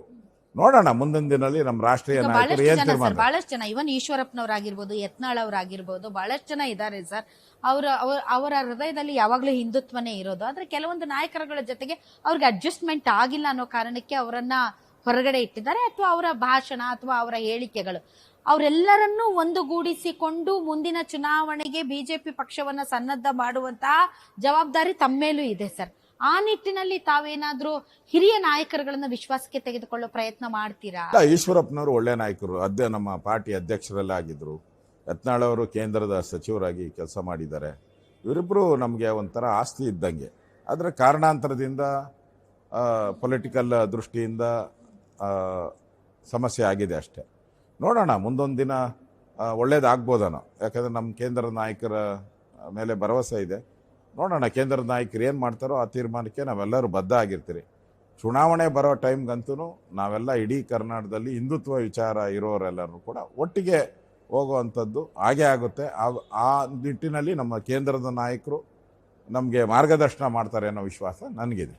ಸರ್, ಈಗ ಬಿಜೆಪಿ ಪಾರ್ಟಿಯಲ್ಲಿ ಬಹಳಷ್ಟು ಬಣಗಳಿದಾವೆ ಅಂತ ಹೇಳ್ತಾ ಇದ್ದಾರೆ ಸರ್. ಅಂದ್ರೆ ಕೆಲವರು ರೆಬಲ್ಸ್ ಅಂತನೋ, ಕೆಲವರು ತಮ್ಮದೇ ಆದಂತ ಕೆಲವೊಂದು ಸಣ್ಣ ಪುಟ್ಟ ತೊಂದರೆಗಳಿಂದ ಅಥವಾ ಏನೋ ಒಂದು ವಯಾ ಮೀಡಿಯಾ ಒಂದು ರಾಜಿ ಮಾಡ್ಕೊಳಕ್ಕಾಗದೆ ಮುನ್ಸ್ಕೊಂಡಿದ್ದಾರೆ ಸರ್ ಪಾರ್ಟಿಯಲ್ಲಿ ಇರೋರೆ. ನಿನ್ನೆ ವಿಜೇಂದ್ರ ಅವರು ಒಂದು ಸಣ್ಣ ಪ್ರಯತ್ನ ಮಾಡಿದ್ರು, ರಮೇಶ್ ಜಾರಕಿಹೊಳಿ ಅವ್ರನ್ನ ಮಾತಾಡ್ಸೋದು ಅದು ಇದು. ಇದೆಲ್ಲ ಈ ಪಾರ್ಟಿಯಲ್ಲಿರುವಂತಹ ಈ ಬಣ ರಾಜಕೀಯ ಯಾವಾಗ ಕ್ಲೋಸ್ ಆಗುತ್ತೆ ಸರ್? ಚುನಾವಣೆ ಅಷ್ಟರೊಳಗೆ ಎಲ್ಲ ಸರಿ ಆಗುತ್ತಾ ಸರ್? ಅವೆಲ್ಲ ಸಣ್ಣ ಪುಟ್ಟ ಪ್ರಾಬ್ಲಮ್ಸ್ ಇದೆ. ಯಾರು ಪಾರ್ಟಿ ವಿರುದ್ಧ ಇಲ್ಲ, ಸ್ವಲ್ಪ ವೈಯಕ್ತಿಕ ವಿಚಾರ ಇದೆ. ನಾನು ಇಲ್ಲ ಅಂತ ಹೇಳಲ್ಲ, ಹಂಗೆ ಗೊಂದಲ ಇಲ್ಲ ಅಂತಲೂ ಹೇಳಿದ್ರೆ ಅದು ತಪ್ಪಾಗುತ್ತೆ. ಅದು ಗೊಂದಲ ಇದೆ, ಅದೇ ಅಷ್ಟು ಅತಿರೇಕಕ್ಕೇನು ಹೋಗಿಲ್ಲ. ನಮ್ಮ ಕೇಂದ್ರ ನಾಯಕರ ಗಮನಕ್ಕೂ ಬಂದಿದೆ. ಅವೆಲ್ಲವನ್ನ ಸರಿಯಾದ ಸಂದರ್ಭದಲ್ಲಿ ನಮ್ಮ ಕೇಂದ್ರ ನಾಯಕರು ಮಾಡಬೇಕು ಅನ್ನೋ ಆಲೋಚನೆಯಲ್ಲಿದ್ದಾರೆ. ಅದರ ಪ್ರಯತ್ನನೂ ಕೂಡ ನಡೀತಾ ಇದೆ. ನೋಡೋಣ. ಚುನಾವಣೆ ಬಂದಿತ್ತು ಬಿಹಾರದು, ಅದಕ್ಕೋಸ್ಕರ ಬ್ಯುಸಿ ಆದರು. ಈಗ ಪಾರ್ಲಿಮೆಂಟ್ ಮುಗಿದ ತಕ್ಷಣ ಇದಕ್ಕೊಂದು ಅಂತ್ಯ ಆಡ್ತಾರೆ ಅನ್ನೋ ವಿಶ್ವಾಸ. ರಾಜ್ಯಾಧ್ಯಕ್ಷರ ಆಯ್ಕೆ ಸರ್ ಅದು ಪೆಂಡಿಂಗ್ ಇದೆ ಸರ್, ಪೆಂಡಿಂಗ್ ಇಟ್ಟಿದ್ದಾರೆ. ಅದೇ ತಪ್ಪು ಕಲ್ಪನೆ ಬಂದ್ಬಿಟ್ಟಿದೆ ನೋಡಿ. ಈಗ ಮುಖ್ಯಮಂತ್ರಿದು ಚೇಂಜು ಇದೆಲ್ಲ ಬರ್ತಾ ಇದಲ್ಲ, ಆ ಥರ ಅಲ್ಲ. ಇಡೀ ದೇಶದಲ್ಲಿ ಎಲ್ಲ ರಾಜ್ಯಗಳ ಅಧ್ಯಕ್ಷರ ಚುನಾವಣೆ ನಡೀತಾ ಇದೆ ನಮ್ಮಲ್ಲಿ. ಕರ್ನಾಟಕ ಒಂದೇ ಅಲ್ಲ, ದೇಶದಲ್ಲಿ ಎಲ್ಲ ಕಡೆ ನಡೀತಾ ಇದೆ. ಇನ್ನೊಂದು 2 ರಾಜ್ಯ ಇದೆ, ಅದರಲ್ಲಿ 2-3 ರಾಜ್ಯ ಇದೆ, ಅಲ್ಲಿ ಕರ್ನಾಟಕನೂ ಒಂದು. ಅದ್ರ ಬಗ್ಗೆ ರಾಷ್ಟ್ರೀಯ ಅಧ್ಯಕ್ಷರು ತೀರ್ಮಾನವನ್ನು ಮಾಡ್ತಾರೆ. ಇದೇನು ಹೊಸದಾಗಲ್ಲ, ದೇಶದಲ್ಲಿ ನಡೀತಾ ಇದೆ, ನಮ್ಮ ರಾಜ್ಯದಲ್ಲೂ ನಡೆಯುತ್ತೆ. ಸರ್, ಈಗ ಒಂದು ಕಾಯ್ದೆನ ಮಂಡನೆ ಮಾಡಿದ್ದಾರೆ ಸರ್, ಇದು ಉಗ್ರ ಭಾಷಣ, ದ್ವೇಷ ಭಾಷಣ. ಅದಕ್ಕೆ ತಾವು ಅಡ್ಡಿ ಮಾಡಿದ್ದೀರಿ, ಅದ್ರ ಬಗ್ಗೆ ಚರ್ಚೆನೂ ಕೂಡ ಇನ್ನೂ ಆಗಿಲ್ಲ. ಸೊ ಈ ದ್ವೇಷ ಭಾಷಣ ಅನ್ನೋದು ಒಳ್ಳೇದಲ್ವಾ ಸರ್? ದ್ವೇಷ ಭಾಷಣ ಅವ್ರನ್ನ ವಿರುದ್ಧ ಕಠಿಣ ಕ್ರಮ ತೆಗೆದುಕೊಳ್ಳೋದು ಒಳ್ಳೇದನ್ಸುತ್ತಾ, ಅಥವಾ ಇದ್ರ ಹಿಂದೆ ಏನಾದ್ರೂ ಪೊಲಿಟಿಕಲ್ ಅಜೆಂಡಾ ಇದೆ, ಅಥವಾ ಬಿಜೆಪಿ ವಿರೋಧಿಯಾದಂತಹ ಒಂದು ಕಾಯ್ದೆ ಅಂತ ತಮ್ಗನ್ಸುತ್ತಾ? ಅಲ್ಲಮ್ಮ, ಇವಾಗ ಗನ್ನಿರೋದು ಒಳ್ಳೇದೇ, ಅದು ಮನೆಯವ್ರನ್ನೇ ಸುಟ್ಬಿಟ್ರೆ. ಗನ್ನಿರೋದು ವಿರೋಧಿಗಳನ್ನ ಸುಡಕ್ಕೆ, ಯಾರು ದೇಶದ್ರೋಹಿಗಳು ಅಂಥವ್ರನ್ನ ಇರೋಕ್ಕೆ. ನೀವು ಇದು ಬಿಲ್ಲು ಏನು ಬರ್ತಾ ಇದೆ, ನಾಳೆ ರಾಜಕೀಯವಾಗಿ ನೀವು ಉಪಯೋಗ ಮಾಡ್ಕೊಂಡ್ರೆ, ರಾಜಕೀಯವಾಗಿ ಇದು ಮಾಧ್ಯಮಕ್ಕೂ ದೊಡ್ಡ ಹೊಡೆತ ಆಗ್ತದೆ. ಇವಾಗ ಯಾರೋ ಮಾತಾಡಿದ್ರು, ಅದನ್ನು ನೀವು ಬಿತ್ತರ ಮಾಡಿದ್ರಿ, ನಿಮ್ಮೆಲ್ಲೂ ಕೇಸ್ ಆಗುತ್ತೆ. ಅದು 8 ವರ್ಷ 4 ವರ್ಷ ಎಲ್ಲ ಜೈಲು ಶಿಕ್ಷೆ ಅಂತ ಹಾಕಿದ್ದಾರೆ. ಈಗ ಇರೋ ಕಾನೂನೇ ಬೇಕಾದಷ್ಟಿದೆ. ಇದನ್ನು ಕಂಟ್ರೋಲ್ ಮಾಡೋಕ್ಕೆ ಈ ಶಕ್ತಿ ಇದ್ದರೆ ಇರೋ ಕಾನೂನುಗಳೇ ಬೇಕಾದಷ್ಟಿದೆ. ಈಗ ಮೊನ್ನೆ ನಮ್ಮ ಸೋಷಿಯಲ್ ಮೀಡಿಯಾದಲ್ಲಿ BJPಯವರು ಸೋಷಿಯಲ್ ಮೀಡಿಯಾದಲ್ಲಿ ಏನು ಹಾಕಿದ್ರು ಅಂತ ಅವ್ರನ್ನೆಲ್ಲ ಅರೆಸ್ಟ್ ಮಾಡ್ಕೊಂಡು ಹೋದ್ರು. ಇರೋ ಕಾನೂನು ಬೇಕಾದಷ್ಟಿದೆ. ಹೊಸ ಕಾನೂನು ತಂದು ಟಾರ್ಚರ್ ಮಾಡೋ ಅವಶ್ಯಕತೆ ಇಲ್ಲ. ಇದು ಪ್ರಜಾಪ್ರಭುತ್ವ. ತಪ್ಪು ಮಾಡೋಕ್ಕೆ ಶಿಕ್ಷೆ ಕೊಡೋಕ್ಕೆ ಕೋರ್ಟ್ಗಳಿದೆ. ಈಗಿರೋ ಕಾನೂನುಗಳೇ ಸಾಕು. ಇದನ್ನು ಪೊಲಿಟಿಕಲ್ ರೈವಲ್ರಿನ ಮಟ್ಟ ಹಾಕೋಕ್ಕೆ ಉಪಯೋಗ ಮಾಡುವಂಥ ಕಾಯ್ದೆ ಅಂತ ಅನಿಸುತ್ತೆ. ಮತ್ತೆ ಏನ್ ಮಾಡ್ತೀರಿ ಸರ್ ಇದ್ರ ವಿರುದ್ಧ? ಹೆಂಗೆ ನೀವು ಚರ್ಚೆ ಮಾಡ್ತೀರಾ, ಅಥವಾ ನೀವು ಏನಾದ್ರೂ ಪ್ರತಿಭಟನೆ ಮಾಡಿ ನೀವು ವಾಕೌಟ್ ಆದ್ರೆ ಸರ್ ಅವ್ರಿಗೆ ನಂಬರ್ಸ್ ಇದೆ, ಅವ್ರು ಅದನ್ನ ಬಿಲ್ ಪಾಸ್ ಮಾಡ್ಕೊಂಡ್ಬಿಡ್ತಾರೆ ಸರ್. ಏನ್ ಮಾಡ್ತೀರಿ? ವಾಕೌಟ್ ಮಾಡಿದ್ರು ಮಾಡ್ಕಂತಾರೆ, ಧರಣಿ ಮಾಡಿದ್ರು ಮಾಡ್ತಾರೆ. ಅಟ್ಲೀಸ್ಟ್ ಚರ್ಚೆ ಮಾಡಿ ಹೇಗಿರ್ಬೇಕು ಈ ಕಾನೂನುಗಳು ಅನ್ನೋದ್ರ ಬಗ್ಗೆ ಒಂದು ಸಮಗ್ರವಾದ ಚರ್ಚೆ ನಡೆದು ಕಾನೂನುಗಳನ್ನು ಯಾವ ರೀತಿ ತರಬೇಕು ಅಂತ ತಾವು ಕೂಡ ಅದಕ್ಕೆ ಒಂದಿಷ್ಟು ಪೂರಕವಾದಂತಹ ಅಭಿಪ್ರಾಯಗಳನ್ನ ಕೊಟ್ರೆ ಸರ್ ಒಂದು ಕಾನೂನು ಸರಿಯಾದ ರೀತಿಯಲ್ಲಿ ಬರುತ್ತೆ. ಯಾಕಂದ್ರೆ ಅದ್ರ ಬಗ್ಗೆ ಭಯ ಇದೆ ಸರ್ ಜನರಿಗೆ. ಹಿಂದೆ ಒಂದು ಕಾನೂನು ಬಂದಿತ್ತು. ಈ ಸಭೆಗಳು ಮಾಡಿದಾಗ ಏನಾದರೂ ಪೆಂಡಾಲ್ ಬಿಟ್ಟು ಸತ್ತರೆ ಯಾರಾದರೂ, ಅದು ಯಾರು ಅರೇಂಜ್ ಮಾಡಿರ್ತಾರೋ ಅವ್ರು ಜೈಲ್ಗೆ ಹಾಕಬೇಕು ಅಂತ, ಆ ಬಿಲ್ನ ಸ್ಟಾಪ್ ಮಾಡಿಸ್ತೀವಿ ನಾವು. ಹೇಳಿದ್ರಿ, ನಾಳೆ ಸಿದ್ದರಾಮಯ್ಯನವ್ರು ಒಂದು ಸಭೆ ಮಾಡ್ತಾರೆ, ಯಾವುದೋ ಪೆಂಡಾಲ್ ಬಿದ್ದೋಯ್ತು, ಸಿದ್ದರಾಮಯ್ಯನವ್ರು ಜೈಲ್ಗೆ ಹಾಕ್ತೀರಾ ಅಂತ ಕೇಳಿದ್ರಿ ನಾವು. ಅದಕ್ಕೆ ಬಿಲ್ ಪೆಂಡಿಂಗ್ ಇದೆ, ಅದು ಪೆಂಡಿಂಗ್ ಇದೆ. ಅದು ಸಮಿತಿ ನೇಮಕ ಮಾಡಿದ್ದಾರೆ. ನಾಳೆನೂ ಕೂಡ ಇದಕ್ಕೊಂದು ಸಮಿತಿ ನೇಮಕ ಮಾಡಬೇಕು, ಚರ್ಚೆ ಆಗಲಿ. ಇವತ್ತು ನೀವು ಇರ್ತೀರಪ್ಪ, ಇನ್ನೊಂದು 2 ವರ್ಷಕ್ಕೆ ಕಾಂಗ್ರೆಸ್ ಸರ್ಕಾರ ತೊಲಗೋಗ್ತತೆ, ಆಮೇಲೆ ಏನು ಕತೆ? ಆಮೇಲೆ ನೀವು ಬರ್ತೀರಿ, ನೀವು ಸೇಮ್ ಅದೇ. ಅಂದರೆ ಪೊಲಿಟಿಕಲ್ ರೈವಲ್ರಿನ ಮಟ್ಟ ಹಾಕೋಕ್ಕೆ ಯೂಸ್ ಮಾಡೋದು. ಅದರಿಂದ ಯಾರಿಗೂ ಒಳ್ಳೇದಲ್ಲ, ಯಾವುದೇ ಪೊಲಿಟಿಕಲ್ ಪಾರ್ಟಿಗೆ ಒಳ್ಳೇದಲ್ಲ ಅನ್ನೋದು ಹೇಳ್ತೀರಿ. ನನ್ನ ತಿಳಿದ ಪ್ರಕಾರ ಇದನ್ನು ಸದನ ಸಮಿತಿಗೆ ಒಪ್ಪಿಸಿ ಅಲ್ಲಿ ಚರ್ಚೆ ಆಗಿ ಆಮೇಲೆ ಇದ್ರ ಚರ್ಚೆಗೆ ಬರಲಿ ಅನ್ನೋ ಮಾತನ್ನು ಕೂಡ ನಾನು ಹೇಳ್ತೀನಿ. ಸರ್, ಈಗ ಕೊನೆ ಪ್ರಶ್ನೆ ಸರ್. ಅಶೋಕ್ ಅವರನ್ನ ಉಪಮುಖ್ಯಮಂತ್ರಿಯಾಗಿ ನೋಡಿದೀವಿ ಮತ್ತು ಹಲವಾರು ಸಚಿವ ಸ್ಥಾನಗಳನ್ನು ತಾವು ಅಲಂಕರಿಸಿದ್ರಿ. ತಮಗೆ ಮುಖ್ಯಮಂತ್ರಿ ಆಗ್ಬೇಕು ಅನ್ನೋ ಆಸೆ ಇಲ್ವಾ ಸರ್? ಅಲ್ಲಮ್ಮ, ಯಾರಿಗಿರಲ್ಲ ಹೇಳಿ? ಎಲ್ಲರಿಗೂ ಇದ್ದೇ ಇರ್ತೈತೆ. MLA ಆದವನು ಮಂತ್ರಿ ಆಗಬೇಕು, ಮಂತ್ರಿ ಆದವ್ರು ಮುಖ್ಯಮಂತ್ರಿ, ಇದು ಇದ್ದೇ ಇರ್ತೈತೆ ಸಾಮಾನ್ಯ. ನನಗೂ ನನ್ನ ಪಾರ್ಟಿಯಲ್ಲಿ ನನಗೆ MLA ಮಾಡಿದ್ದಾರೆ, 7 ಬಾರಿ ಗೆದ್ದಿದ್ದೀನಿ, ಕಂಟಿನ್ಯೂಸ್ ಆಗಿ ಗೆದ್ದಿದ್ದೀನಿ. ಉಪಮುಖ್ಯಮಂತ್ರಿ ಮಾಡಿದ್ದಾರೆ, ಇವತ್ತು ಅಪೋಸಿಷನ್ ಲೀಡರ್ ಮಾಡಿದ್ದಾರೆ. ನನಗೆ ಇವರು ನಮ್ಮ ರಾಷ್ಟ್ರೀಯ ಅಧ್ಯಕ್ಷರು ಫೋನ್ ಮಾಡಿದರು ನನಗೆ, ನಡ್ಡಾ ಅವರು. ನಾನು ಆಗೋವಾಗ ನಿನ್ನ ಅಪೋಸಿಷನ್ ಲೀಡರ್ ಮಾಡ್ತಾ ಇದ್ದೀರಪ್ಪ ಅಂತ ನನಗೆ 1 ವಾರಕ್ಕೆ ಮುಂಚೆನೇ ಹೇಳಿದರು ನನಗೆ. ಅದರಿಂದ ಸೂಕ್ತ ಸಂದರ್ಭ ಬಂದಾಗ ನಮ್ಮ ರಾಷ್ಟ್ರೀಯ ನಾಯಕರು ಏನು ತೀರ್ಮಾನ ತೆಗೆದುಕೊಳ್ತಾರೋ, ನಮ್ದೊಂದು ರಾಷ್ಟ್ರೀಯ ಪಕ್ಷ ಆ ಸಂದರ್ಭಕ್ಕೆ ಬೇಡಿಕೆ ಇಡಂಗಿಲ್ವಾ ಸರ್ ನಿಮ್ ಪಕ್ಷದಲ್ಲಿ? ಅಲ್ಲ, ನನ್ನ ಮಾಡಿ ಅಂತ ಬೇಡಿಕೆ ಇಡಂಗಿಲ್ವಾ ನಿಮ್ ಪಕ್ಷದಲ್ಲಿ? ನೋಡಿ ಸತೀಶ್ ಜಾರಕಿಹೊಳಿ ಅವರು 2028ಕ್ಕೆ, ಈಗಂತೂ ನಾ ಕೇಳಲ್ಲ, 2028ಕ್ಕೆ ಕೇಳ್ತೀನಿ, ಅವಾಗ ನಾನು ಮುಖ್ಯಮಂತ್ರಿ ಆಗ್ತೀನಿ ಅಂತ. ಅಯ್ಯೋ, ಅವ್ರು ಕೇಳ್ಗಂಡ್ಲಿ ಕಾಂಗ್ರೆಸ್ ಅಲ್ಲಿ. ಹಂಗೆ ನಿಮ್ ಪಕ್ಷದಲ್ಲಿ ಇಲ್ವಾ ಸರ್? ನಮ್ಮ ಪಾರ್ಟಿ ಒಂಥರ ಕೇಡರ್ ಪಾರ್ಟಿ, ನೀವು ಕೇಡರ್ ಪಾರ್ಟಿ. ನಮ್ಮ ಪಾರ್ಟಿಯಲ್ಲಿ ಒಂದು ಶಿಸ್ತಿದೆ, ಒಂದು ನೀತಿ ನಿಯಮ ಇದೆ. ಆ ನೀತಿ ನಿಯಮದ ಪ್ರಕಾರ ಆಗುತ್ತೆ. ಇಷ್ಟೆಲ್ಲ ನನಗೆ ಅವಕಾಶ ಕೊಟ್ಟಿದ್ದಾರೆ ನಮ್ಮ ಪಾರ್ಟಿ ಅಂದ್ರೆ, ಮುಂದೇನು ಅವಕಾಶ ಕೊಡ್ತಾರೆ ಅನ್ನೋ ವಿಶ್ವಾಸ ಇದೆ. ನಮ್ಮ ಸರ್ಕಾರ ಗ್ಯಾರಂಟಿ ಬಂದೇ ಬರ್ತದೆ, 100% ಬರ್ತದೆ. ನಮ್ಮದು ಮತ್ತು JDS ಸಮ್ಮಿಶ್ರ ಸರ್ಕಾರ, BJP ನೇತೃತ್ವದ JDS ಸರ್ಕಾರ ಬಂದೇ ಬರ್ತೈತೆ. ಆ ಬಂದಾಗ ನೋಡೋಣ, ಎಲ್ಲರೂ ಪ್ರಯತ್ನ ಮಾಡ್ತಾರೆ, ನಾವು ಪ್ರಯತ್ನ ಮಾಡ್ತೀರಿ. ಅಲ್ಟಿಮೇಟ್ ನಮ್ಮ ಪಾರ್ಟಿ ಏನು ತೀರ್ಮಾನ ತೆಗೆದುಕೊಳ್ಳೋದು ಅದಕ್ಕೆ ನಾವು ಇದ್ದೇ ಇರ್ತೀರಿ. ನಮ್ಮ ಕಣಕಣದಲ್ಲೂ BJP ಇರೋದ್ರಿಂದ, ಹಿಂದುತ್ವ ಇರೋದ್ರಿಂದ ನಾವು ಪಾರ್ಟಿಯ ಒಂದು ಗೈಡ್ಲೈನ್ಸಲ್ಲಿ ಹೋಗಬೇಕಾಗ್ತೈತೆ. ನೋಡೋಣ. ಇನ್ನೊಂದು ಬೇಡಿಕೆ ಸರ್, ಪದವೀಧರರು ಇವತ್ತು ಪ್ರತಿಭಟನೆಗೆ ಅವಕಾಶ ಕೇಳಿದ್ರು ಸರ್. 2.5 ವರ್ಷದಿಂದ ಯಾವ ನೇಮಕಾತಿಗಳು ನಡೀತಾ ಇಲ್ಲ, ಹೊಸ ಕಾಲ್ಫಾರ್ಮ್ಗಳು ಆಗ್ತಾ ಇಲ್ಲ, ಡೇಟ್ ಬಾರ್ ಆಗ್ತಾ ಇದೆ, ಎಕ್ಸ್ಟೆನ್ಷನ್ ಕೊಡ್ತಾ ಇಲ್ಲ ವಯೋಮತಿದು. ಬಹಳಷ್ಟು ಜನ ಪದವೀಧರರು ಇವತ್ತು ನಾಳೆ 3 ಲಕ್ಷಕ್ಕೆ ಹೆಚ್ಚು ಜನ ಇಲ್ಲಿ ನಿರುದ್ಯೋಗಿ ಯುವಕರು ಪ್ರತಿಭಟನೆಗೆ ಅವಕಾಶ ಕೇಳಿದ್ರು, ಆದ್ರೆ ಅವಕಾಶ ಕೊಟ್ಟಿಲ್ಲ. ತಾವು ವಿಪಕ್ಷ ನಾಯಕರಾಗಿ ಅವರ ದನಿಯಾಗಿ ಮಾತಾಡಬೇಕು ಸರ್. ಬಹಳಷ್ಟು ಜನ ಈ ನಾಡಿನ ಭವಿಷ್ಯ ನಿರ್ಧರಿಸುವಂತಹ ಪದವೀಧರರು ಕಾಯ್ತಾ ಇದ್ದಾರೆ. ಅವ್ರು ನನಗೆ ಹೇಳಿದ್ದಾರೆ, ಮೇಡಮ್ ಆರ್ ಅಶೋಕ್ ಅವ್ರು ಸಿಕ್ಕರೆ ಅವ್ರಿಗೆ ಈ ಮಾತನ್ನ ಹೇಳಿ ಅಂತ. ದಯವಿಟ್ಟು ಅವ್ರ ಪರವಾಗಿ ನೀವು ವಾಯ್ಸ್ ರೇಸ್ ಮಾಡಲೇಬೇಕು. ನನ್ನ ಹತ್ರನೂ ಬಂದಿದ್ರು ಅವರು, ಈ ಪೊಲೀಸರು ಅವ್ರಿಗೆ ಪರ್ಮಿಷನ್ ಕೊಡ್ತಾ ಇಲ್ಲ, ಇವರು 2,000 ಅಂದ್ರಂತೆ, ಅವರು ಇಂಟೆಲಿಜೆನ್ಸ್ ಪ್ರಕಾರ ನೀವು 20,000 ಬರ್ತೀರಾ, ನಾವು ಕೊಡಲ್ಲ ಅಂತ ಹೇಳಿದ್ದಾರೆ. ನಾನು ಪೊಲೀಸ್ ಅಧಿಕಾರಿ ಅಲ್ವಾ ಸರ್? 20,000 ಜನ ಯುವಕರು ನಿರುದ್ಯೋಗಿಗಳ ಬೀದಿ ಅಲಾದಾಡ್ತಿದ್ದಾರೆ ಅಂದ್ರೆ ಶೇಮ್ ಅಲ್ವಾ ಸರ್ ನಮ್ಗಿದು? ಅಲ್ಲ, ಈಗ ರಾಹುಲ್ ಗಾಂಧಿ ಬಂದು ಹೇಳ್ಬಿಟ್ಟು ಹೋದ್ರು ಪಾದಯಾತ್ರೆ ಮಾಡೋವಾಗ, ಎಲ್ಲ ಗೌರ್ಮೆಂಟ್ ಜಾಬ್ನ ತುಂಬಿಡ್ತೀರಿ ಅಂತ. ಒಂದು ತುಂಬಕ್ಕಾಗ್ಲಿಲ್ಲ ಇವ್ರ ವ್ಯಕ್ತಿಗೆ. ಏನ್ ಕೇಳಿದ್ರು ಮೀಸಲಾತಿ ಅದು ಇದು ಅಂತ ಹೇಳ್ತಾ ಇದ್ದಾರೆ. ಉತ್ತರ ಕರ್ನಾಟಕದ ತುಂಬ್ತಾ ಇಲ್ಲ. ಅದನ್ನು ಜೆ ತಂದಿದ್ದೀನಿ ಅಂತ ಮೀಸೆ ತಿರುಗುತ್ತಾರೆ. ಆ ಜೆ ತಂದು ಅದರಲ್ಲೂ ತುಂಬಿಲ್ಲ ಇನ್ನ. ಅಂದ್ರೆ ಈ ಸರ್ಕಾರದಲ್ಲಿ ತಪ್ಪೇನು ಇಲ್ಲ. ಸರ್ಕಾರದಲ್ಲಿ ಏನು ತಪ್ಪು ಅಂತ ನಾನು ಹೇಳಕ್ ಹೋಗಲ್ಲ. ಪಾಪ ಹಣ ಇಲ್ಲ ಅವ್ರ ಹತ್ರ, ಪಾಪರ ಹೊಟ್ಟಿದ್ದಾರೆ. ಇನ್ನು ಭಿಕ್ಷೆ ಬೇಡೋದು ಒಂದೇ ಸ್ಥಿತಿ. ದುಡ್ಡೇ ಇಲ್ಲ ಅಂದ್ರೆ ನೇಮಕಾತಿ ಮಾಡಿ ಸಂಬಳ ಎಲ್ಲಿಂದ ಕೊಡ್ತಾರೆ? ಆ ಪರಿಸ್ಥಿತಿ ಇವತ್ತು. ಅದರಿಂದ ನಾವು ಯಾರು ವಿದ್ಯಾರ್ಥಿಗಳಿದ್ದಾರೋ ಅವ್ರ ಪರವಾಗಿದ್ದಾರೆ. ನಾನು ಅಸೆಂಬ್ಲಿಯಲ್ಲಿ ನೋಡೋಣ ಸನ್ನಿವೇಶಗಳು ಯಾಕೆ ಕ್ರಿಯೇಟ್ ಆಗುತ್ತೋ, ಈ ವಿದ್ಯಾರ್ಥಿಗಳು ಈ ಅಪಾಯಿಂಟ್ಮೆಂಟು ಇವೆಲ್ಲ ಬಂದಾಗ 100% ಈ ವಿಚಾರವನ್ನು ನಾನು ಪ್ರಸ್ತಾವ ಮಾಡ್ತೀನಿ. ಈಗಾಗಲೇ ನಮ್ಮ ಸಹ ಸದಸ್ಯರು ಇದನ್ನು ಪ್ರಸ್ತಾವ ಮಾಡಿದ್ದಾರೆ. ನಮ್ಮ ಬೆಲ್ಲದವರು ಏನೋ ಪ್ರಸ್ತಾವ ಮಾಡಿದ್ರು ಇದನ್ನು. ಸೊ ನಾನು ಮಾಡಬೇಕು.